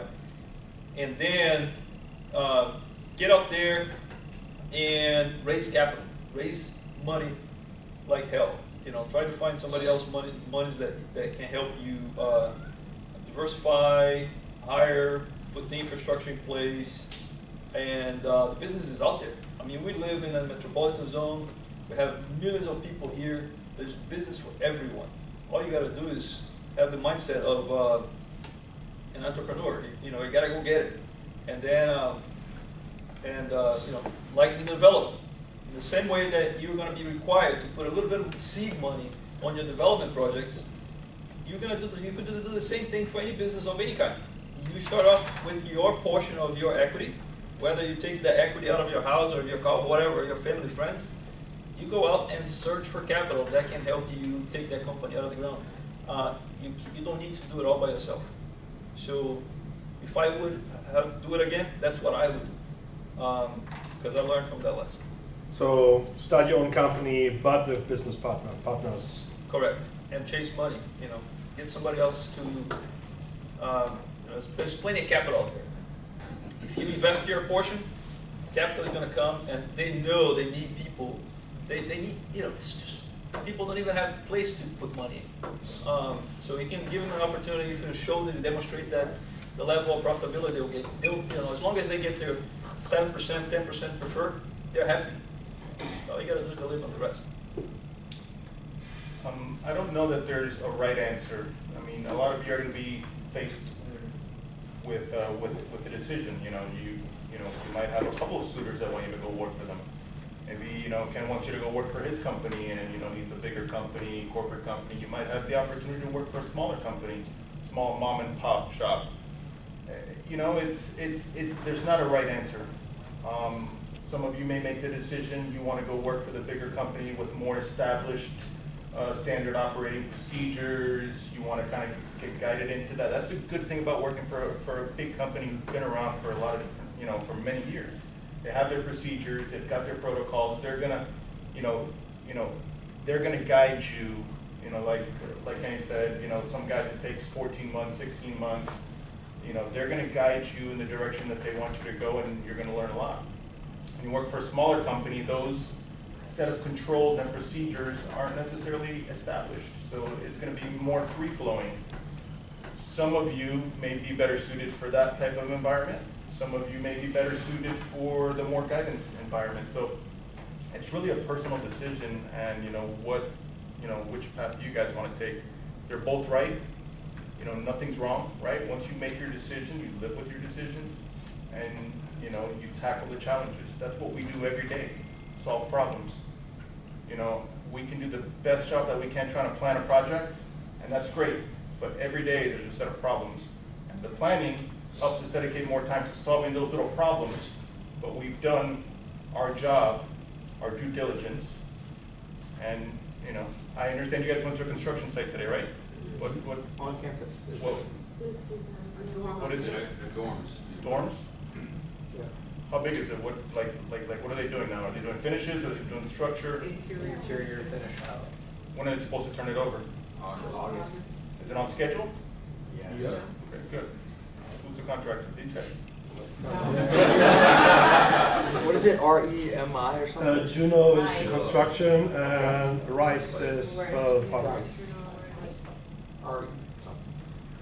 Did you guys find it interesting? I mean, I don't think actually, I think we did go to one site when I was here as a student.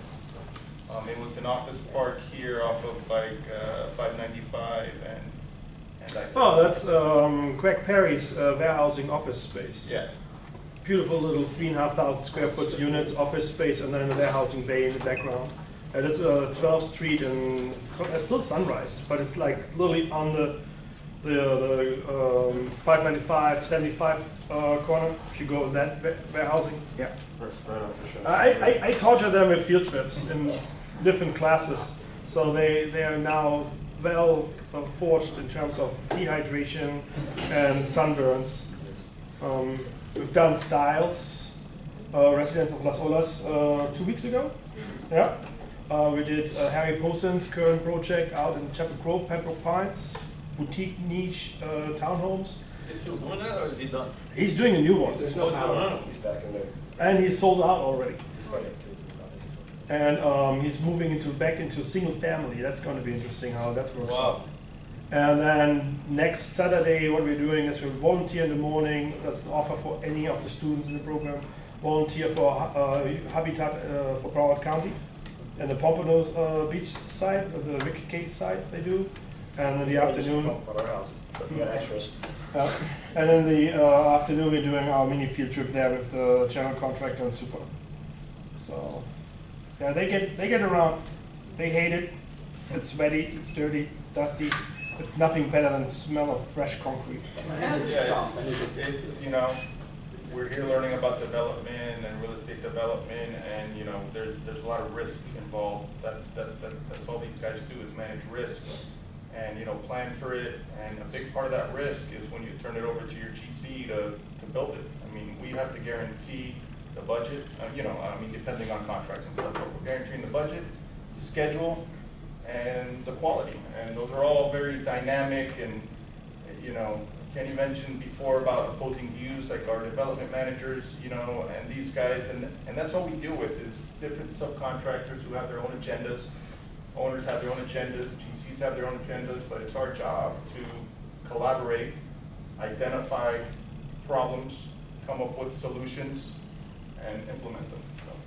If you did want to get started in construction, where would you start? Well, right now, at this point in time, the cycle's pretty much there, but there's a lot of demand for, still, right?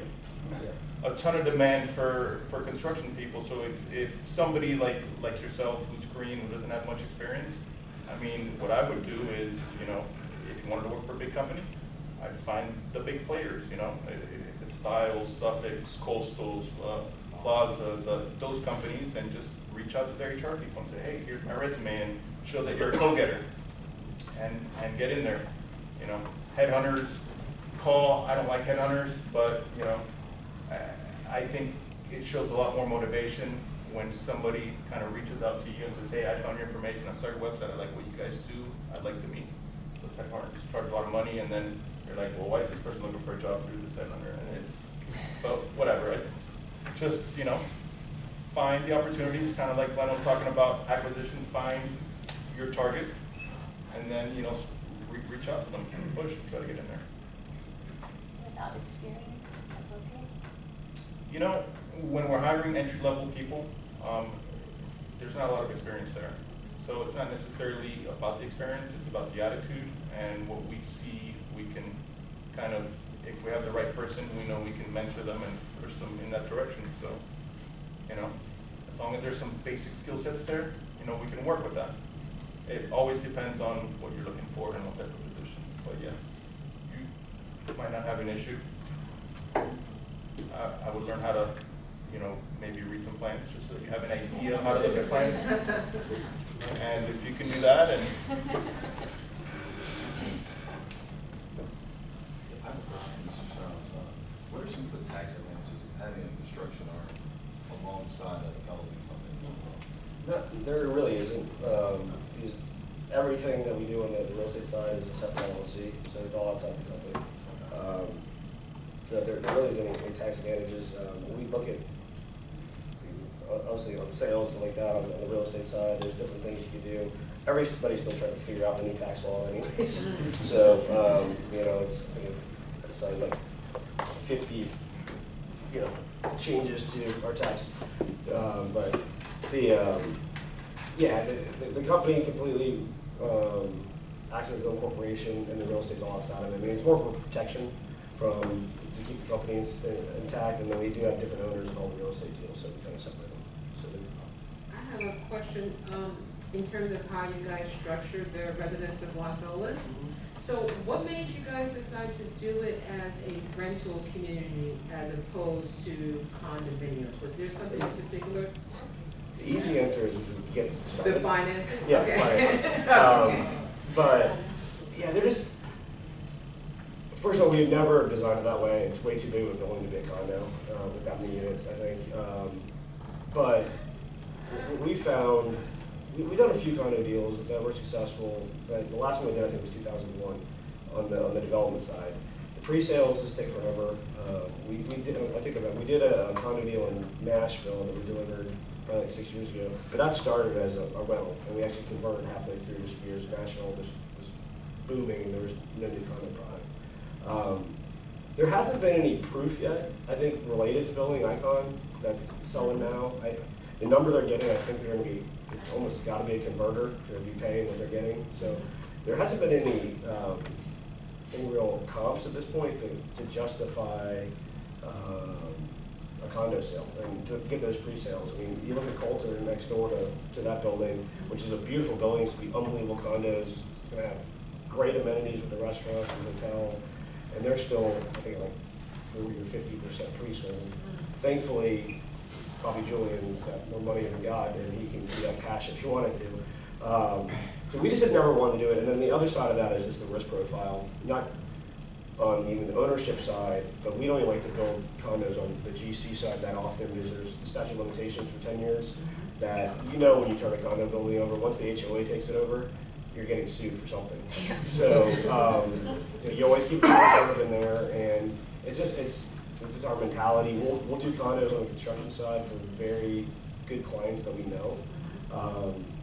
Even though we know we'll have to face those battles down the road, they're all defendable if you build the building right. It's just a process you're going to have to go through. And then two, I mean, the money's out there right now, not just the financing, but the money's out there for a product like that. So those deals, because of the size, we've had to go the institutional route. That one's a partnership with Prudential, and you know, they're still deploying in the right areas, and they like the rental side. They do not do condos, so you'd probably be looking at different equity sources. So it's just, I mean, it's what we've done. We try to focus on the residential side and the high rise. We're not doing a lot of garden or mid-rise. So it's kind of been our niche that we've enjoyed and we've been good at is the kind of high-rise, more luxury rental product. And how far up north do you guys go to work?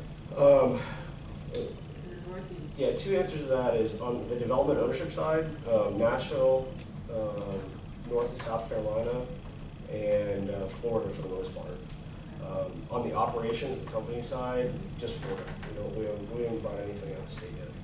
Property management, we might once we have enough inventory up in the Carolinas, but just haven't made sense yet. And what we find in these new markets as we expand, as you talk about networking relationships, you know, a lot of like if we had our construction group up there or our realty group or something like that doing it, we wouldn't have built the relationships we did because the brokers and the engineers and the architects and the contractors that we've used the relationships we've had in our first few projects are actually bringing us deals or the opportunities to meet new people because they like working with us. As you said, you know, if the GC and the owner, you know, get along, you're going to build a relationship. So that's kind of, we haven't wanted to sever those relationships up there yet, so I think we'll probably keep the operating companies down here. And, you know, right now, yeah, it's Carolinas and Tennessee, but that doesn't mean Virginia or DC might be in the future. You guys are also expanding down to Miami, right? We are. We've always tried. Miami's a different animal. It was always a joke between my dad and Armando Cadena that, you know, Broward Dayton border was the line. No one went either way. But yeah, we are. We've done a lot of construction projects down there. Property management, we've expanded. We probably took a couple million square feet. Development, we've tried, and we're doing a big retail center in Doral. Finally, it looks like we've got a multifamily and public deal in Coral Gables that we've been working on for 12 years. But it looks like it's finally moving forward. So yeah, we are. We're trying to do more down there. I was just actually down 3 days ago meeting with Donna and Mood 2 days ago. Really?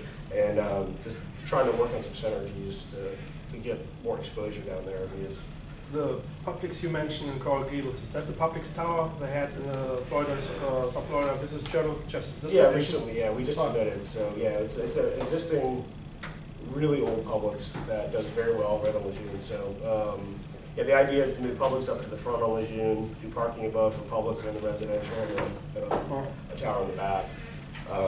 What's taken so long, we wanted to move for like 7 years on it, but the sales for Publix are over $1,000 a foot there. I mean, they're killing it, and they don't want to shut the store down for 2 years. So, but the store is getting to the point where it needs it, so they're moving forward. It's actually like a really bad store. That Publix, so many people try to avoid it. It's really small. Yeah, it's small. And that's the thing, they want to get to their normal, typical 48, or they may even do 55 there. So. And that's 1,000 square feet. Is that? 48, what were those numbers? Yeah, square feet, yeah. Oh, okay. Yeah. My question was about Publix, actually. I understand Styles has a bunch of retail, and you want to talk about your relationship with Publix and what that means to... It's been great. Yeah, Publix, they're a great relationship to have. They can be the 800-pound gorilla, because they are. I mean, they dominate the grocery industry. Obviously, there's more competition that's come in over the last 5 years, but none of the big players. So it's been great for us because we know them really well. We can look at a site and we can get it to them quickly. They've probably got a handful of Publix developers that they really like working with. That doesn't mean that any of you go to Publix with a great site. It's That's the capacity you work with Publix as a developer for the and then yeah, and we'll build them. We try to build them. They actually put in their contract for their stores. We have to get 3 bids on their shelf, so they don't pick it, but because they give a reimbursement back on their cost to the owner. So they have some say in that, but we typically build them all, we manage them all. So, and they're great. I mean, even if you're not making a lot of money on the Publix, it's all the retail next to it, and who you're going to get with them, because everybody wants to be next to them. The relationship, you know, that's how we got into the Carolinas. They wanted to expand. They picked us to target Charlotte for them. We spent 2 years under a separate name and locking up land under a separate company. Harris Teeter was the dominant player up there, and they didn't want Harris Teeter to know they were coming. So when they announced, they had 9 sites locked up, ready to go, and really take Harris Teeter on. So it was a fun process, but that's how we ended up there. Now we've kind of expanded from there. But yeah, it's a great relationship, and you know, we still do other grocers. We're doing a Wegmans up there. They don't love that, but they understand it. We show them every site first. If they turn it down, then we kind of got to do open game. You approached Wegmans with the site? Is that? You approached Wegmans? No. We actually took it to Publix first. Publix turned it down. So at that point, we were allowed to go talk to others. So for like sourcing sites that you develop, do you, obviously you don't have all the professionals in-house to find the sites. When you engage like with the brokerage community, what does that process look like? And do you have like specific personnel to handle that? Yeah, we actually do 95% of it in-house. You know, we've created our silos, but you know, the retail group is a very definitive focus, and you've got one guy that oversees that group, from the development managers to all the analysts. And we just brought in a new guy, Austin, that we wanted to focus on the I-4 corridor in Tampa, Sarasota, St. Pete, and Orlando. And he's a young guy out of Florida State, right? Yeah, he's 23 years old. Yeah, he's out of Florida State, and he's been on the road for 3 weeks. Just, I mean, we've kind of taught him the basics of traffic counts and everything else. You know, we'll map out all the stores. Where are the, you know, where is Publix at? Where are they not within a 3-mile radius? Where is 24-hour fitness? Where is whoever that is that we're looking for? And we kind of take the approach. Who's expanding? Let's find as many locations in that area, and then just go to them directly and just present all the sites. And if there's anything they like, then great, we'll move forward. We do work with the brokerage community too, but it's a rarer occasion than us trying to find stuff within the company. What do you see? We talked about a little bit. The market gets still active, but we all kind of talk. There's a bubble coming. We don't know when it's going to burst, but there will be something like in 2008, but maybe not as bad. What do you think? What are the current challenges for the market today and maybe in 5? You know, there's so much, you know, from my perspective, there's so much construction going on everywhere. I mean, you know, Kenny said this is cyclical. I mean, we know it's cyclical. You know, these things move like this, and there's going to be a correction, a bubble, whatever we call it. So, you know, right now, my company's building a lot of self-storages. I don't know if you guys have seen them, but they're going up everywhere. I've already built 3 of them myself. Best asset class for the last 22 years. It's the best asset class for the last 22 years. I built a 5-story one about 3 years ago while I was in school here. Finished one in West Palm Beach last year, 3 stories, and now we're doing, you know, a high-rise storage.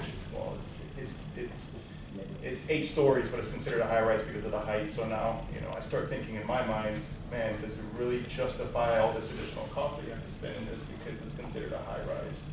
But, you know, from my perspective, you know, these things keep coming up, and there's a lot of other things coming up, and yeah, there's something coming. So, you know, I like to plan, so I know these things move like this, and you know, just like in the downturn, they were able to hold their people because they had planned, and they had, you know, we need to do the same as construction professionals, because, you know, right now you make a lot, you might not make a lot for the next year or 2, and you might make a good amount for the next 4 or 5, you might dip for another year. So, you know, I don't know when it's coming. He's probably got some better insight than I do. So, I don't think anybody knows. I mean, it's like everything's pointing that it's coming. There's no market dynamics that are showing that it's coming.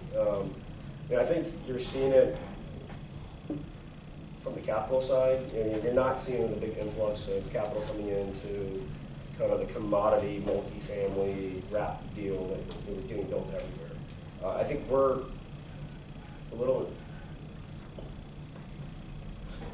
fortunate to be in South Florida, I think, as well, compared to being in the middle of Iowa or something. Where, I mean, we've got so much going on that you had mentioned with employees and growth and Latin America and logistics and everything going on down here. I mean, it's created a great platform for us to keep moving forward. But I think, yeah, capital slow down. I don't think if there is one, it's going to be anything near, hopefully, what 08 or 09 or 10 was, because banks haven't gotten to where they were. I mean, I think the most leveraged deal we have right now is 65%. And, you know, back then it was 80, 90, you know, it was just nuts. So you should be able to withstand whatever's coming, I think. And then 2, construction costs are the other thing where that might slow it down too, because as the owner developer, you're starting to look at this, and your returns are getting to that point where it's questionable. Like, are we really going to do a multifamily deal for a 6 development return? No, because cap rates are going to move in the next 5 years back up. But if you find that right site and the right cost, but that's going to be I think that's what's going to slow it down more than like a market change to a certain extent, or a financial change. How do you think the upcoming like 2020 elections? I mean, do you think that's going to have an impact on our current development cycle? And I don't know if it'll have an effect. I mean, it might, and I'm not the most political person. I try to avoid it like crazy.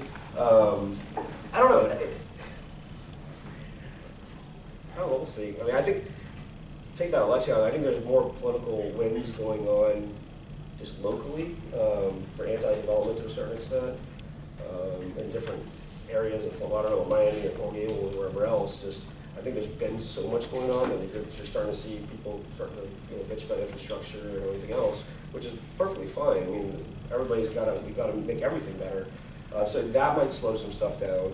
So you might see some election cycles locally with commissioners that come in that aren't so pro-development, let's say. But again, if you have a use that's as of right and you're within code, you're going to get it through. It just might take longer and it might be a bigger pain in the butt.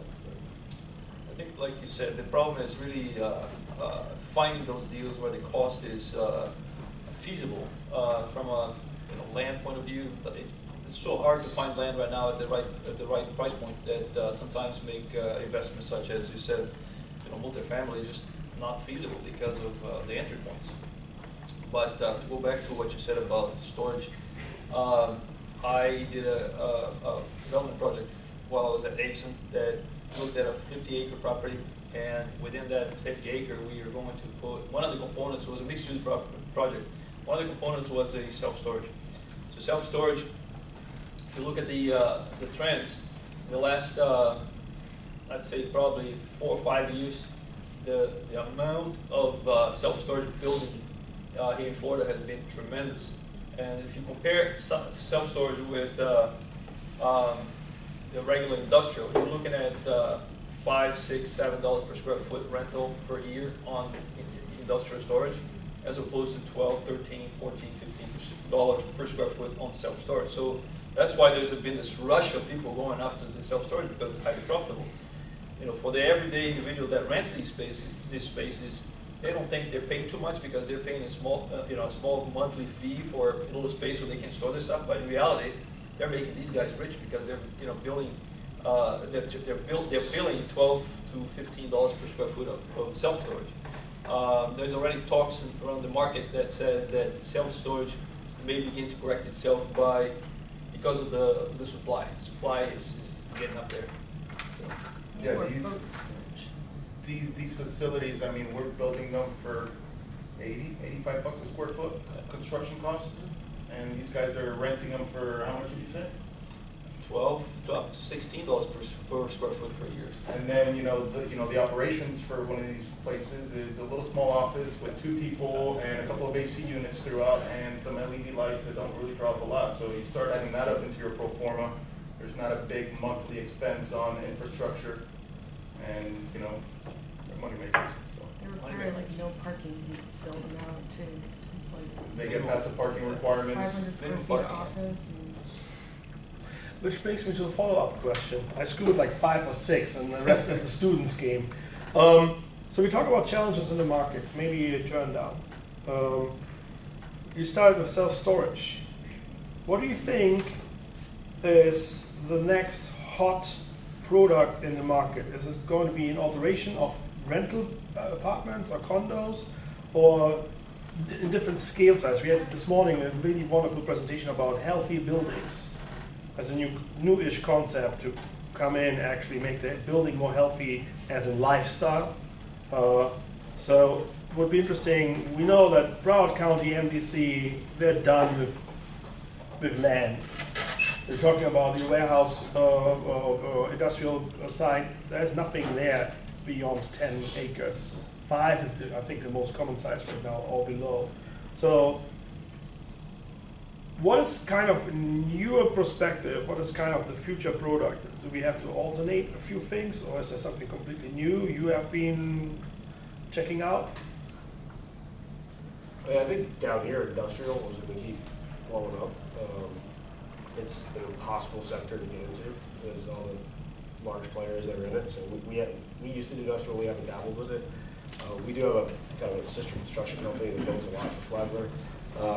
But I think that's going to keep growing as the ports are growing, the Latin American market. I mean, now you're starting to see a lot of companies coming in from Europe too. So I think that's going to be huge. And not just here, I think you're going to start to see more industrial hubs, kind of in St. Lucie, kind of Yeehaw Junction area, kind of central state.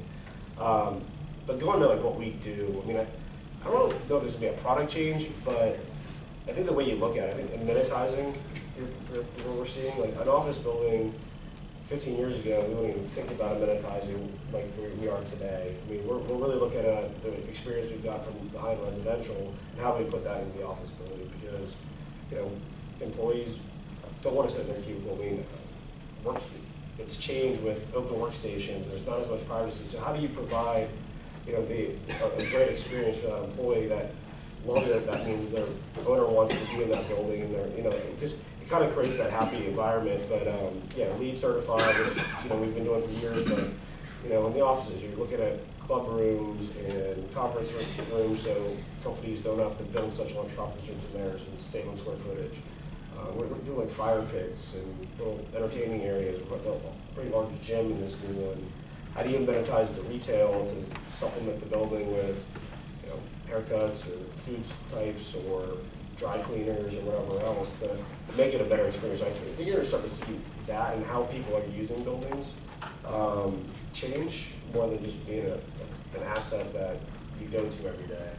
People are spending a lot of their time there, so how do you make it a better experience? I think that's, in our mind, probably the biggest mind shift with our new office and commercial stuff. And then with retail, like, how do you make it more of a lifestyle center where, I mean, a lot of these big retail companies are kind of programming the retail around, I mean, event coordinators, and how do you get people there on the evenings, and how do you really push business to these retailers? Because retail has obviously changed with the internet, but it's working. I mean, how do you have, you know, farmers markets or wherever else to kind of get people there and create that sense of place that people, you know, that tenants want to be there because the people are there. So you sort of have to think about it backwards.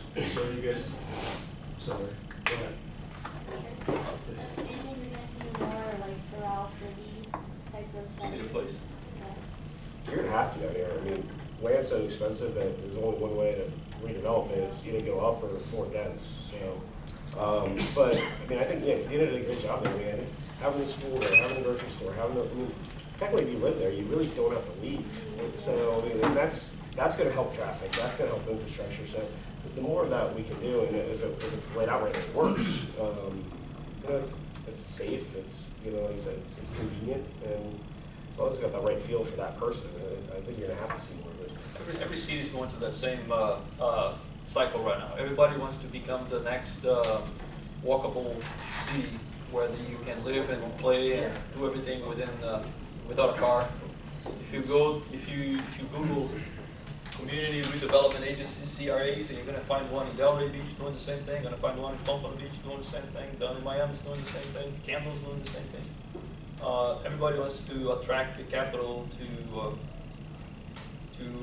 make these little, I mean, I guess they want to reinvent themselves and become more European-like. Not German, but European. Hey. But granted, I grew up, walked past two houses, one house had a post office, a pharmacy, a bakery, and a barber shop, salon.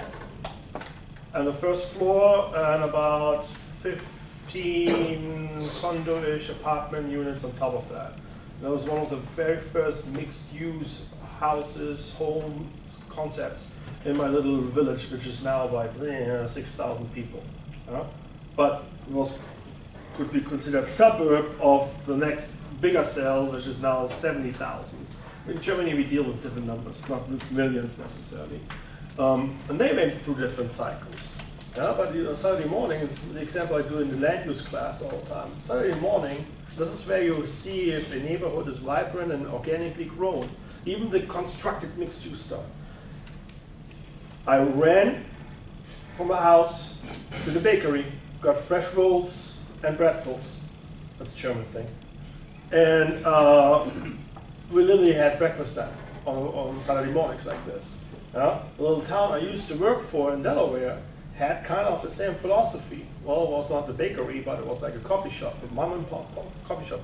And you would meet all the players in that town for the coffee shop meet Saturday morning.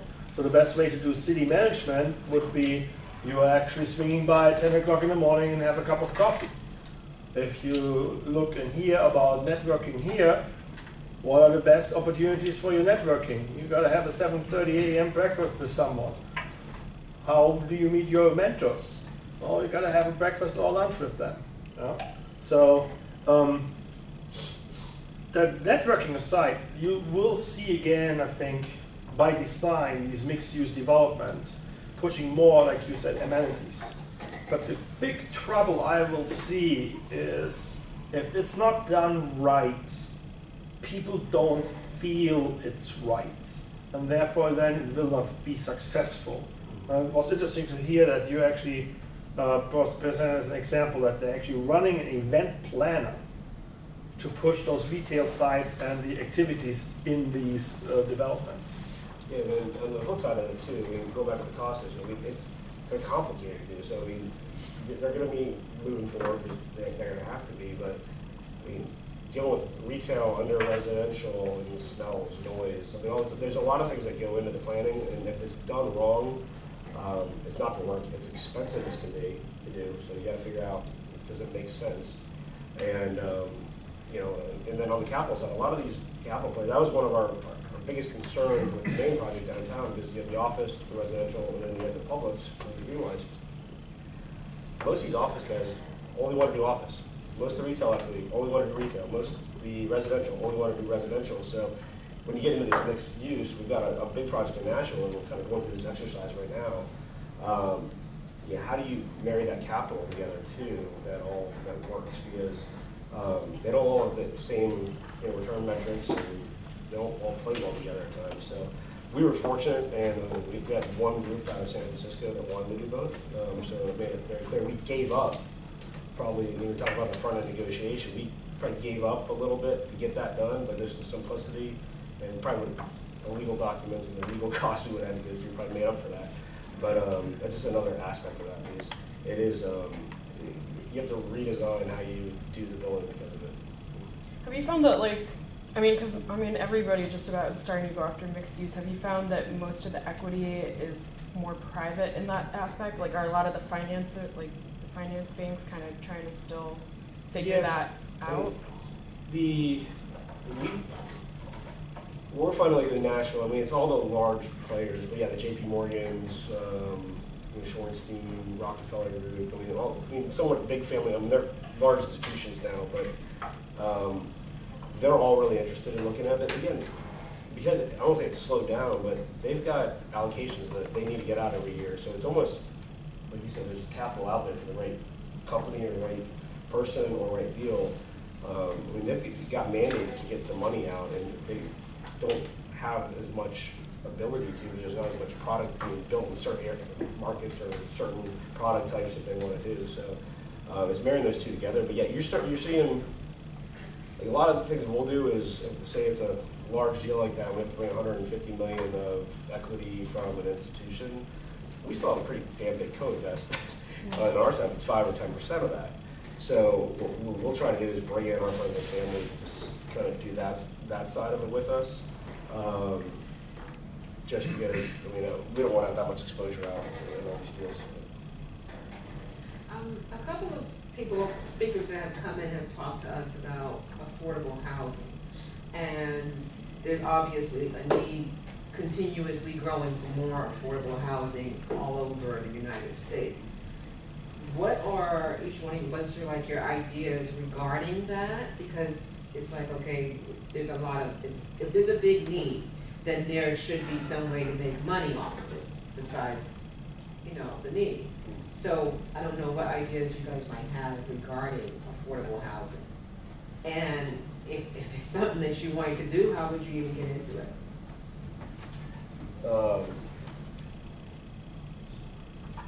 There are certain groups out there that specialize in it. I mean, because it's the development side, but it's also a very big governmental incentive game as well, and knowing how to kind of maneuver in that process.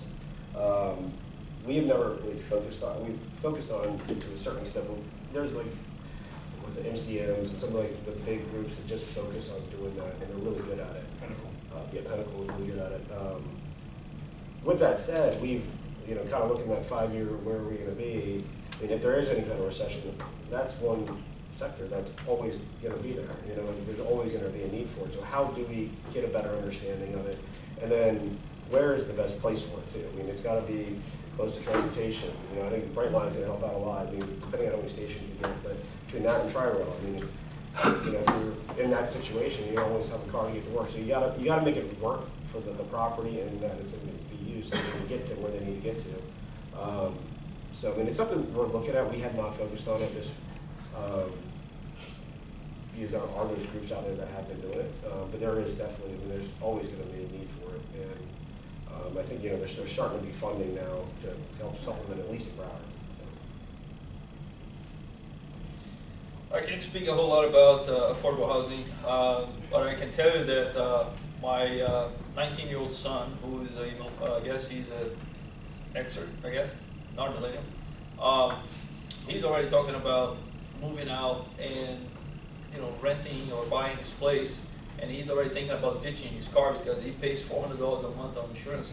So a lot of these young kids getting into the workforce and trying to figure out how the heck they're going to pay for their bills, trying to figure out what can I ditch in order to, you know, to spend here or that, and there's going to be a lot of interesting things coming along that's going to drive their lifestyle. I mean, you know, cost of real estate in Florida is growing every day.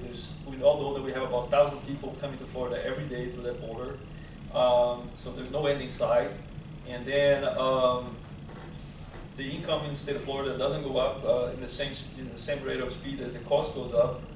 So, you know, you have to be creative. Kids have to be creative as to what they do. So one thing kind of going to drive one force is going to drive another force into shifting, you know, cost of living, you know, cost of living overall. So that's my thinking. I mean, I think there's definitely a need, and I think there will be a time for it. Right now, real estate costs are really high, construction costs are really high. You know, that has a big effect on making the numbers work for these affordable housing projects. So maybe it's more of a timing issue. Yes, I think it's something, but it's also, I mean, it is government subsidizing a lot of it as well. And what are those programs going to be moving forward? And the tax base and developers, I mean, every project we do, there's an affordable housing fee that we pay for depending on the amount of units. So it's going into a fund that hopefully the county is going to be using to help developers move forward with some of these projects. One thing that I would like to see is government drawing the line and helping facilitate affordable housing from a zoning point of view. See, a lot of places today that could potentially serve as a potential site for affordable housing sometimes may not be zoned effectively, and perhaps government coming in and looking at it and facilitating that rezoning with the intent of affordable housing. Obviously, there is pros and cons to it. There's people that are pro affordable housing. There's people that are against affordable housing. NIM kind of plays a role in that. But yeah, I think our commissioners need to take a hard look at it and figure out what can we do to, like in the Keys, for example, Florida Keys. We know that you know, people can't afford to live in the Keys if they have to work in the Keys, and the municipalities over there have already started drawing the line and defining, okay, we definitely need to create opportunities for people to live here, otherwise there's not going to be anybody to work here. So, same thing goes in. One of our speakers that came in said that there's actually a zoning change that the county of Broward just came about where they have a new umbrella for the zoning called commerce, and then all of these different like industrial will fall under commerce, and then like an overlay. Yeah, I'm sorry. Like an overlay. Yeah, like it just falls under, and that umbrella has certain guidelines. So like if you fall under that umbrella and you're rehabbing a facility, then you now, as long as that facility is in a transit corridor, it can now have unlimited density, but it has to have affordable housing. So that's one of the things that Broward Workshop, I think, was it Broward? Yeah, so to give you the context, Dan Stank Sturmer of the City of Weston was here, Debbie Olszewski was here, and I was same session with Jessica present.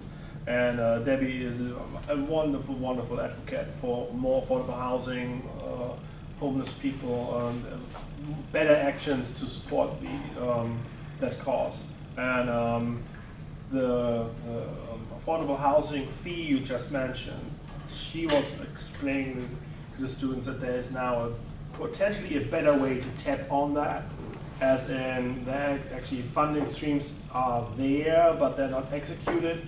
And apparently there are some decisions made now to execute that more effectively and actually get that money to use. Yeah, they've always, the state and the county, it's not right, but they've kind of used that bucket of funds, it's almost like a slush fund for years to a certain extent. Debbie, I know, probably hit on this, but she gets very fired up over it. But at the state level, you know, when there's a budget deficit here, budget deficit, let's take a little bit from over here, a little bit from here. And the affordable housing fund was getting affected very, very heavily because of it. That I think has been cleared up. But what I realize is when they say affordable housing, they're categorizing it as people of like low income, like lower income, but it's actually middle income families that actually do, you know, or would acquire these affordable houses. Because an affordable house, I mean, even the ones that they were building in Travel Trail, I mean, those are like $400,000-$500,000 houses. I mean, that is not the run-of-the-mill regular house that, you know, if you're working with the government, if you're, you know, a teacher or whatever, that is high. You know, so I mean, there is really a crisis in that regard, you know, for people, you know, to find houses that they can actually, you know, afford. Did you have a question back there? I did. On a somewhat relevant note, I was wondering if you feel, any of you, all of you, that multifamily residential zoning is destroying in certain areas, destroying high-end neighborhoods. When you look at places like Shenandoah or in Miami, like parts of Coral Gables, Silver Bluff, and now I've noticed in parts of Fort Lauderdale, everything's being converted to duplexes and triplexes and quads, and they're very rapidly, in my opinion, destroying neighborhoods. Yeah, I think there's a difference between, like you said, the more duplexes and three-story type, or outside the downtown core, let's say. I think, like, Del Mar Vista, they've been talking about a few different units too that, I think traffic and everything else, it's probably not the appropriate place to be putting it. Victoria Park, you're seeing a lot of that. Yeah, I don't think there's a negative effect in the urban areas like downtown and Flagler Village, but once you start getting into those neighborhoods, I think there needs to be height restrictions and a lot of compliance that says that it is a single family community, that's what it should be. I don't think you should be able to go in there and all of a sudden, you know, start converting homes or older buildings into duplexes, triplexes, and everything else, because it's, you know, like you said, it does deter the intent of the neighborhood. So, my question's back to more of the nuts and bolts. You mentioned that, you know, with your LDs, they hold until like up to a year after stabilization, right? So is it whenever you acquire, like, is that so that you have the year to acquire permanent financing to take out the equity positions? Or how does that work? Everything's a little different. I mean, there's no, like, at least in our shop, there's no, like, set, every deal's different. You know, some deals you'll get done, and as soon as the paint's dry, we're saying, I'm willing to take the capital gains and let's just move forward because, you know, it's, I mean, it's in Miami or something like that, or there's a South American buyer with crazy money that just needs to get money out. So it changes, but yeah, you know, I think on standard, you'd like to get it to the year, get it stabilized, you know, get a little bit of tax treatment, and then start to market it. It depends on, you know, what asset class it is too, though, because residential, I mean, you're going to probably have similar self-storage, like self-storage by a 2.5 year build-up to get to stabilization to sell. Yeah, they typically underwrite them over, I think, 3 years. Yeah, so like a multifamily deal, you know, MSRED it beat our projections, but it still took about 7-8 months to get to 85-90% stabilized where you would actually want to take it to market. We've got an apartment deal in Raleigh that's taken us almost 2 years to get to 75%, just because it's a different market, and I mean, quite honestly, didn't realize in the middle of winter no one's going out to rent an apartment. So, So that one, you know, now in 2 years, we probably had in our projections an 18-month take to market type of thing. We're probably 24, 25 months now. We'll probably wait till October, November when we think we'll hit an 85% mark. So you'll get more of the metrics to when it's going to be, more of the timing, I guess. So then, like when you engage with your LPs, do you have that fluidity or flexibility built in there? We do. You know, with the friends and family, there's a lot of communication throughout the process, so they kind of know what's going on. We're giving out quarterly reports, so they get a feel. The institutions, it's actually our favor to sell sooner. Just like you were talking about before, it's all IRR driven to hit that promote. So if we hold something for 2 to 3 years, all of a sudden the internal rate of return starts dropping like crazy, and we're not going to hit the ownership structures that we want to hit. So they're a little different there. I mean, I think like MSRED was a perfect example of a project I think we would, as a family, love to hold for the next 50 years. I mean, it's just a great location, a great building, and it's a timeless rental building. But there was a couple groups out there that wanted it really bad, and you know, just came in and made an offer that, I mean, we couldn't recapitalize. We couldn't go raise the money to get to where they wanted to be, and Rockefeller was our partner there, and they wanted to get out of it. So I mean, it's, every deal's a little different, but yeah, I think, you know, you're looking more at when is that stabilization going to be. In a retail center, it's, you know, you're going to have all your anchors and junior anchors, and you've got, you know, half or so of your local space leased up. That you might start to talk to the brokers and get some opinions of values. Office is a different animal completely. You know, that's, you're hoping to get a lot of pre-leasing done, but you just never know. So what lended itself to you, like when you were, you know, you mentioned you come back into the business, right? What position gave you the best perspective? Like you just described that, right? Across the different asset classes and the way that deal structures work. I know that's learned from time and being involved in them, but in what capacity, you know, affected you the most and gave you the best perspective?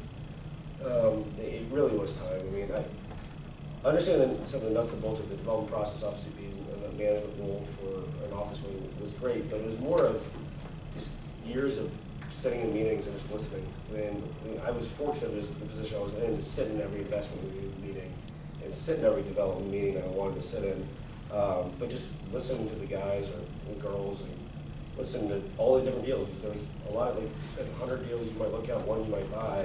Same thing on the development side. I mean, you're going to spend some money up front. And we have those meetings, how much, all right, this looks like a good deal. We'll earmark 20 grand. If once we get to 20 grand, we're going to pump the brakes and see where we're at, or 50 grand or whatever it might be.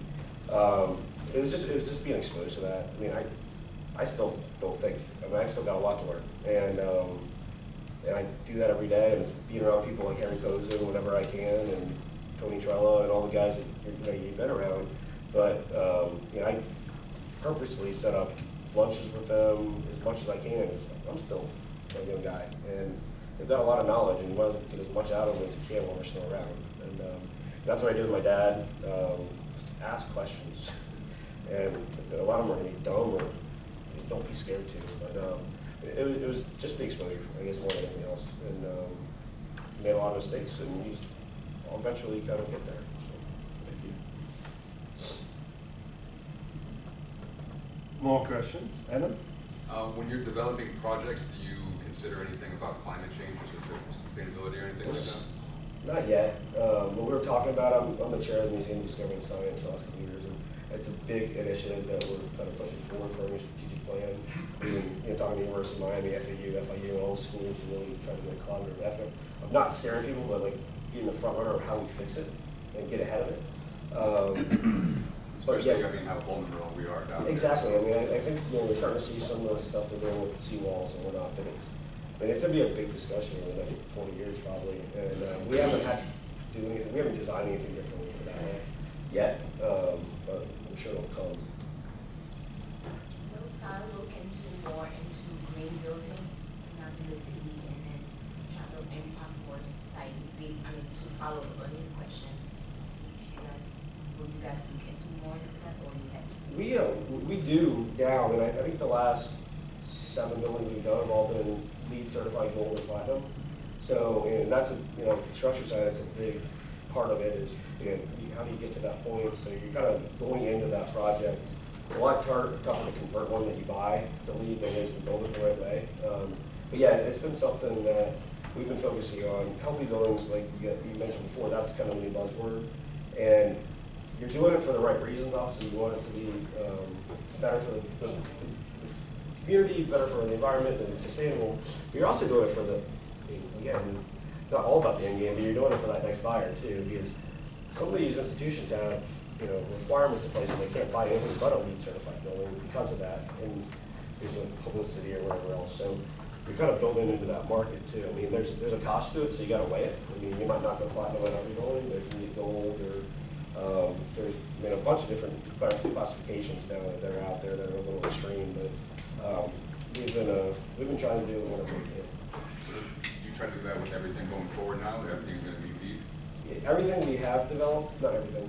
Some of the retail is tougher to do. All the office we've done, and the multi-family buildings we've done here locally out there. Have you started looking into something to fit well? There's the WELLS certification too, I believe. Oh yeah, like that. Like A lot of different water qualities. Yeah. We have not done that. Right, air filtration. Yeah. I somebody was talking about how like, this guy is like fascinated with. yeah, there was a building in Manhattan that had like orange stuff in the water filtration system to give you more nutrients when you shower. I mean, it's like, the bird saying. My question for all three of you guys to talk about the various business lines, maybe the top performing right now in this market, and kind of the ones that, as transactions slow, interest rates go up, where you guys kind of rely, like in the next cycle we're going to have. What's going well now in terms of individual business units? I know everyone we have a nice margin in the emergency response. If you guys want to just kind of discuss that a little bit. Well, let me just carefully interject on what you just said. We are a construction company that does emergency. So we are doing buildings, we're doing tenant improvement work, we're doing roofing work, but we have a massive emergency response and also builder's risk and business interruption program. Like I said, it's a highly opportunistic business. It's quite unique. Otherwise, the insurance industry wouldn't exist. That's why people pay insurance. But nevertheless, when you talk about the other side, real estate, I mean, I know that the majority of the investors are very focused on the typical classes of investments, either retail or multifamily or office or industrial. These are the four broad categories. I feel that there's a few niches out there that are prone to explode. Medical. As we all know, Florida is a mecca for retirement. It's a retirement community. A lot of people come to Florida. As I said, lots of people come to Florida, and the medical industry is booming in Florida. So there is very little medical space, and the medical facilities, medical real estate is at a very very high demand, and will continue to be very high demand for many, many years to come. That's my take of that.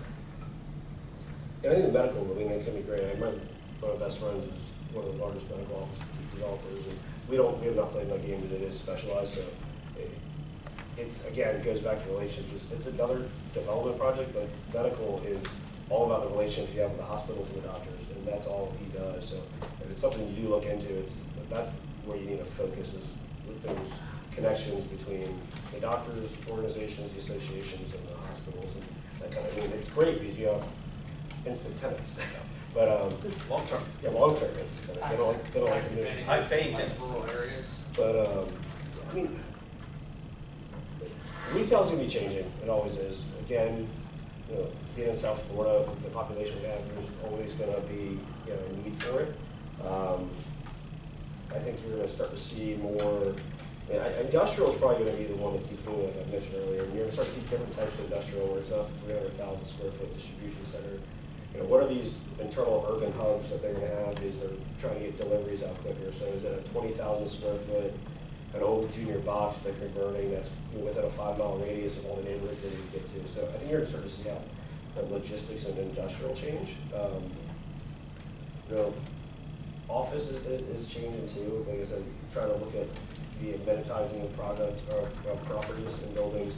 And what's attracting tenants to that building?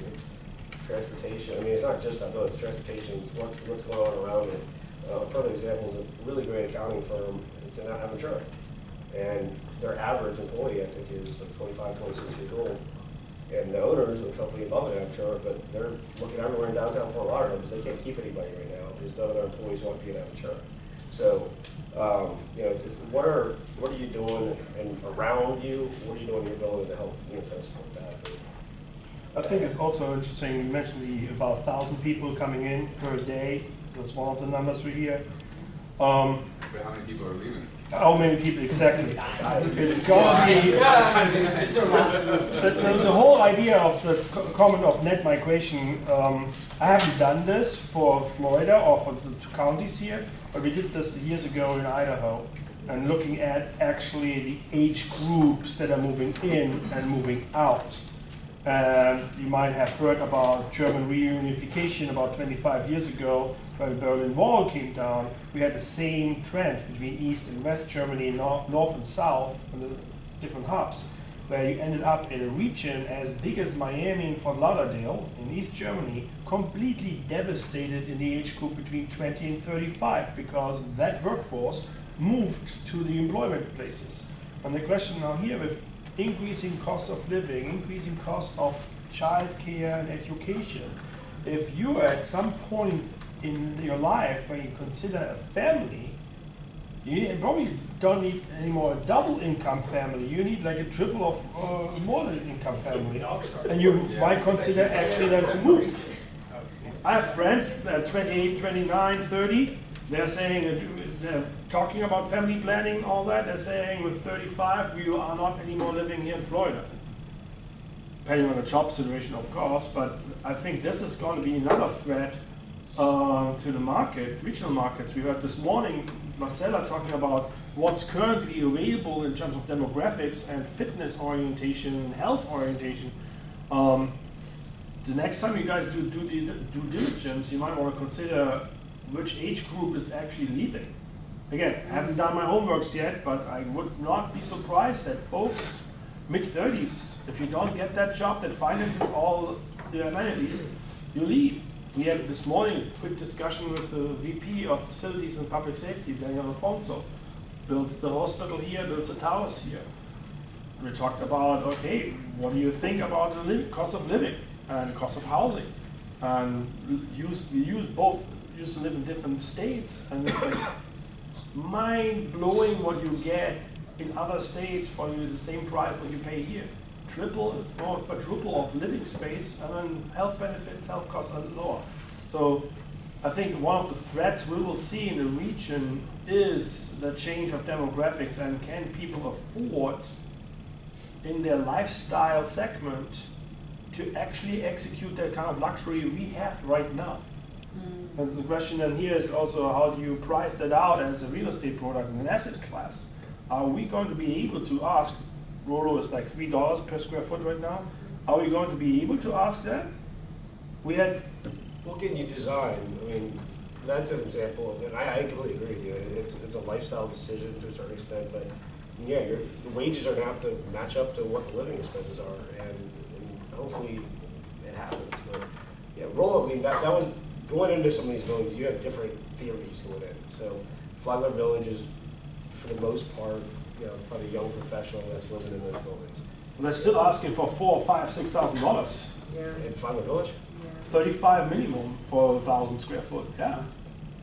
Maybe some of the newer buildings, but there's certain buildings there that are, if I remember right, $192, is that what Jeff's last comps were? A foot, but yeah, there's different theories, and we aren't building that building for Rolo. I mean, we're building for a condo owner or a guy or a girl that wants to move from their house in Parkland to be downtown, and we're hoping that there's enough of them. Is kind of what it is. It's not a pricing game there.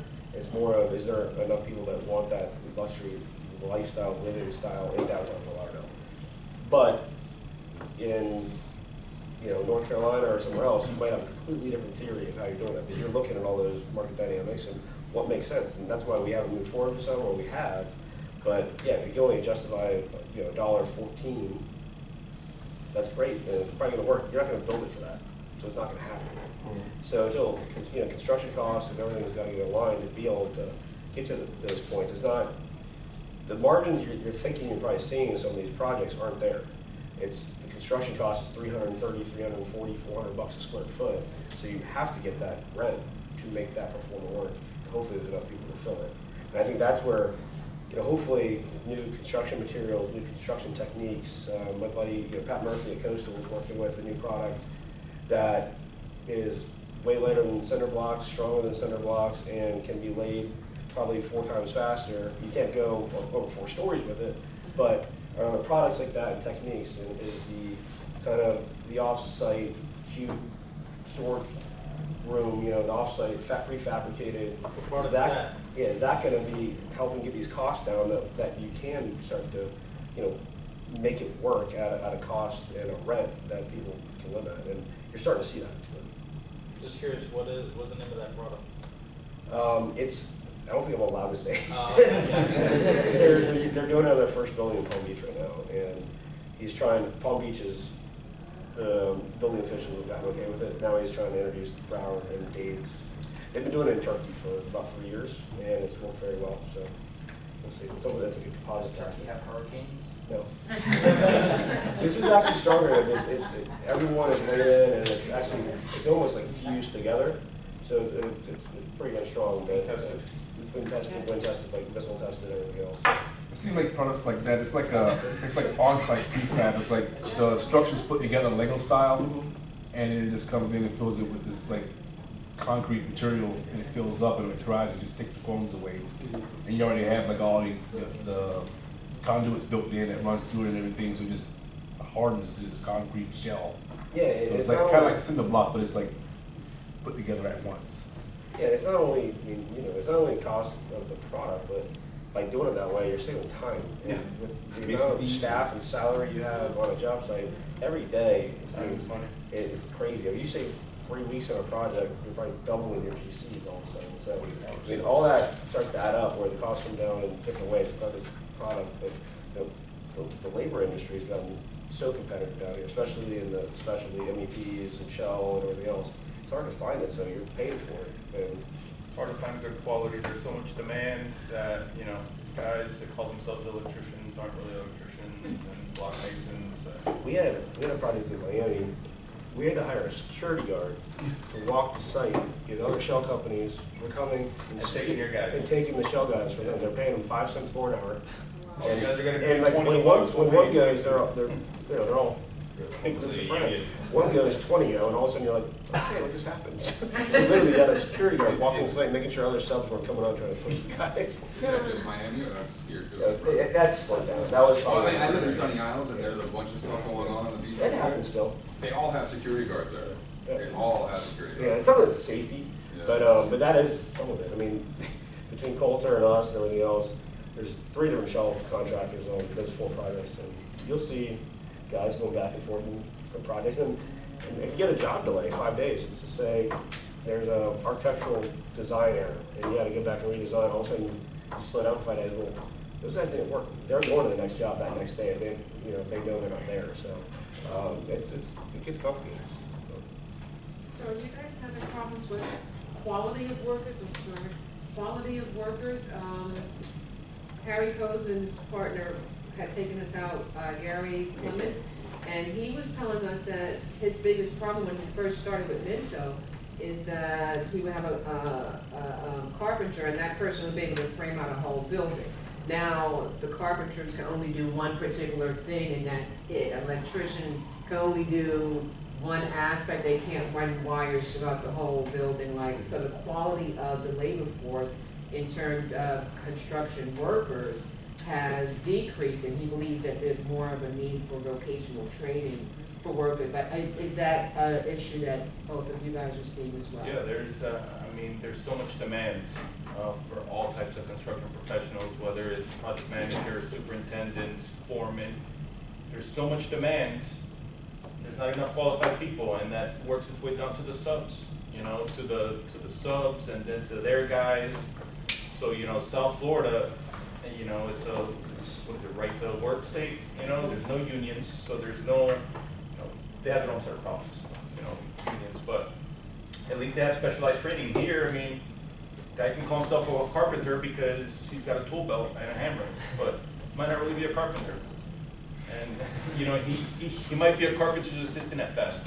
So what is a carpenter? What is an electrician? A lot of these guys, you know, electrician, you know, he's probably a journeyman, but, you know, he's out there. You start to see the universities. I know Brown College is doing a lot. We're talking to Greg Hale, and I think the issue's been arose, or it has arose, and these schools are trying to get those programs in place because they're definitely, especially in the mechanical, electrical, plumbing, there's definitely a lack. And Gary's got another set of, I think, challenges too. Is I think coming from, you guys probably speak to this too, the commercial sub-base versus the residential sub-base, there's a huge gap between the two. Because Harry and Gary, we worked on a project together up in Boca, and Gary ran that for us.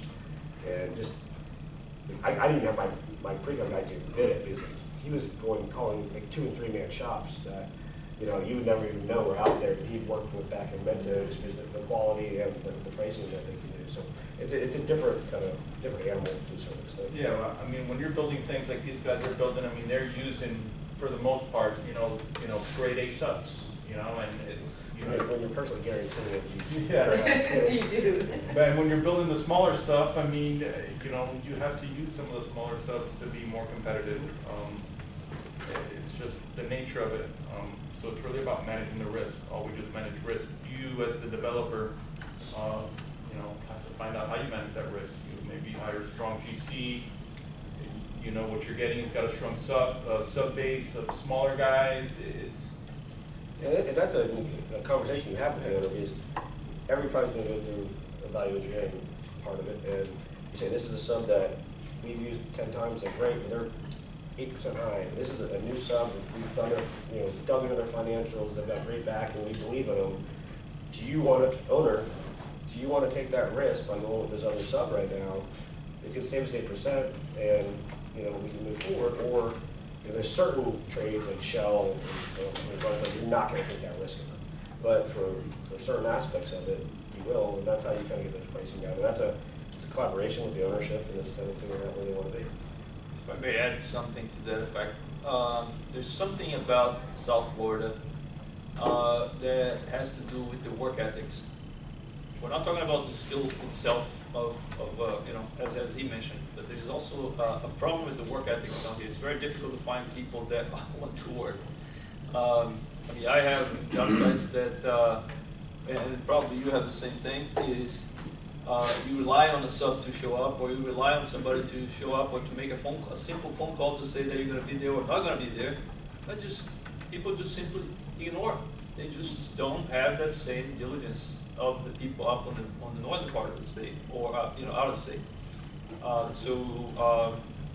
I have demand for good project managers, like you, and people that have the ability to communicate with our clients. Because once we are serving some of our clients, we have to have people that have good ability to communicate effectively. And it's just very difficult to find people here in the state of Florida, in South Florida, that can do that.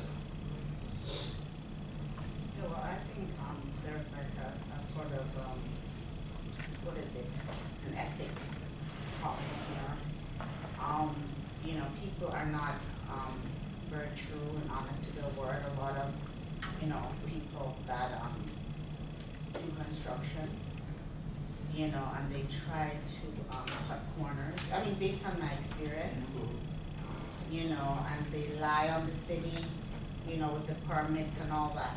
It's a racket, based on what I'm seeing, So, I mean, there's a lack of, ethic, Yeah, that's the biggest thing I need to take out. I mean, we talked about reputation, communication, just being forthright. I mean, like, everything you learn in this classroom was great, but I mean, you got one name, and that's what I was always taught. And if it ever goes the wrong way, you're never doing anything again. So, just doing the right thing, working your butt off, keep your reputation, and good things are coming, you know, I mean, we made some, we've had to make decisions where we're giving money back because, you know, there was an issue or something like that contractually we did not have to, but for the relationship with that owner, so this is the right thing to do. We'll come back and fix it. I mean, there's a decision you just have to make along the way, but the more you do make and whatever, you know, it makes you feel good that you're doing the right thing, in the long run, it's going to, tenfold of trying to cut a corner and make it only 5 or 6% here. So. It's, you know, a lot of you here will deal with, you know, whatever career path you choose with contractors at some point in your life. You buy a house, you want to get it remodeled, you end up in development, you deal with contractors, and yeah, contractors get a bad rap. I mean, I'm with GC. Contractors get a bad rap, you know. You always hear about the bad contractor, told me it was going to take 3 months to do my house, it's been 8 months, don't have the permits, don't have the right subs, and the only advice that I could give is, you know, people like to look at the price, right? Like, he's got the best price, but, you know, there's a million types of different, you know, you don't necessarily understand the process and you're trusting in somebody, so it's very important that whoever you decide to go into business with to do your work, that, you know, you feel, you know, that, you know, they're committed and that they're ethical and that they're not just there to, you know, make a buck and leave on you. But it's tough. I mean, that's easy for me to say. Right. But my thing is, I noticed a lot of GCs, I mean, even like, as you said, smaller companies or whatever, they work with a lot of subcontractors. I mean, for your sake and your name of your business, isn't it better for you to hire these workers and let them work for you instead of getting the subcontractors, or is it more feasible for them to hire out the subs price-wise? I mean, Can I yeah. In the world of general construction, the general contractor is required by law to sub out the secondary licenses if he doesn't have those secondary licenses. Okay. So the mechanical, electrical, plumbing contractors have to be subbed out unless the GC has those 3 licenses. Right. So the majority of the GCs will work in a way that that's the way the business is structured. That's how the licensing is structured. They have to sub it out. Some of them have the ability to do the drywall, maybe the carpentry work, some of the stuff that is self-performed. And they do that whenever they can to take advantage of their own people. Sometimes you can't. Okay. So that's what I'm wondering. Is it like more cost effective for them to sub it out? If you do it right, it's probably more cost effective to do it yourself because you're getting a lot bigger margins. Like if you said some people do the drywall work. Right. You might, as a GC, be trying to get to a 2.5% margin at the end of the day. Or you probably get like a 10 or 12% margin as a drywall contractor. Yeah. So it's actually probably more financially feasible to bring it in-house. There's a lot more risk and it's just a lot more personnel and labor that you're managing. But some groups do it. Like Coastal, again, they've done it here and there. We've never gone that route. We just always strictly with managers. But just trying to build those relationships with ourselves. They are almost part of the company. Okay. We'll generally try to hold 2 to 3 to 4 maybe subs that we just constantly work with. And we'll introduce new ones along the way, but we're not trying to find that low guy that's out there. Yeah, that's what I found. You know, there was a scenario where the general contractor hires a sub, yet the sub is still trying to build his business. So he's doing the general contractor's work and his work for himself. So he's a sub and he's also, you know, offering customers the ability to get the work done. But I mean, is that like, is that a conflict of interest? An example, like somebody who installs impact glass. If they're a sub working for a general contractor, is it a conflict of interest for them to also have their own business on the side? Or is it that, okay? They, you know, it's, as long as they do the job they were hired to do professionally, it's, you know, they can have whatever other businesses they want to on the site. Now, if they're here like, hey, you should fire this guy, hire me, like, that's unethical. Okay. Not illegal, but, you know, it's unethical. Do you guys see GCs who sub out all of the different tasks that they do the project? Yeah, these guys. Yeah, we do. You sub out everything? Yeah. Yeah, we've talked about it, and there's certain, some of the projects will self-perform a few things, but generally everything's subbed out. I mean, even by doing that, like, I mean, one of the large projects, we want 9 to 12 person staff just on the management side. We'll have a superintendent just over MVP. We'll have a superintendent just over Shell. We talk about how trying to get in that line. Yeah. But, you know, when you got a $90 million Shell contract, I mean, one person better be on top of that. So we've just always managed it that way. It's not to say we won't change down the road, because I mean, as margins get getting tighter, I mean, we've got to look for ways to get that margin up, and that's one way is to bring some stuff in-house. Some subs actually go to the point of not wanting to be a GC because Right. they make more money being a sub than a GC. Okay. A lot of that. Yeah. Yeah. If you go talk to fire safety company, Right. oh man, those guys are making what? 20-30%. Yeah, Wow. compared to a GC that's making You know, 3, 4, 5%. 2, 3, 4%. I mean, yeah, you might see the bottom line, you might see 4.5%, but really you net out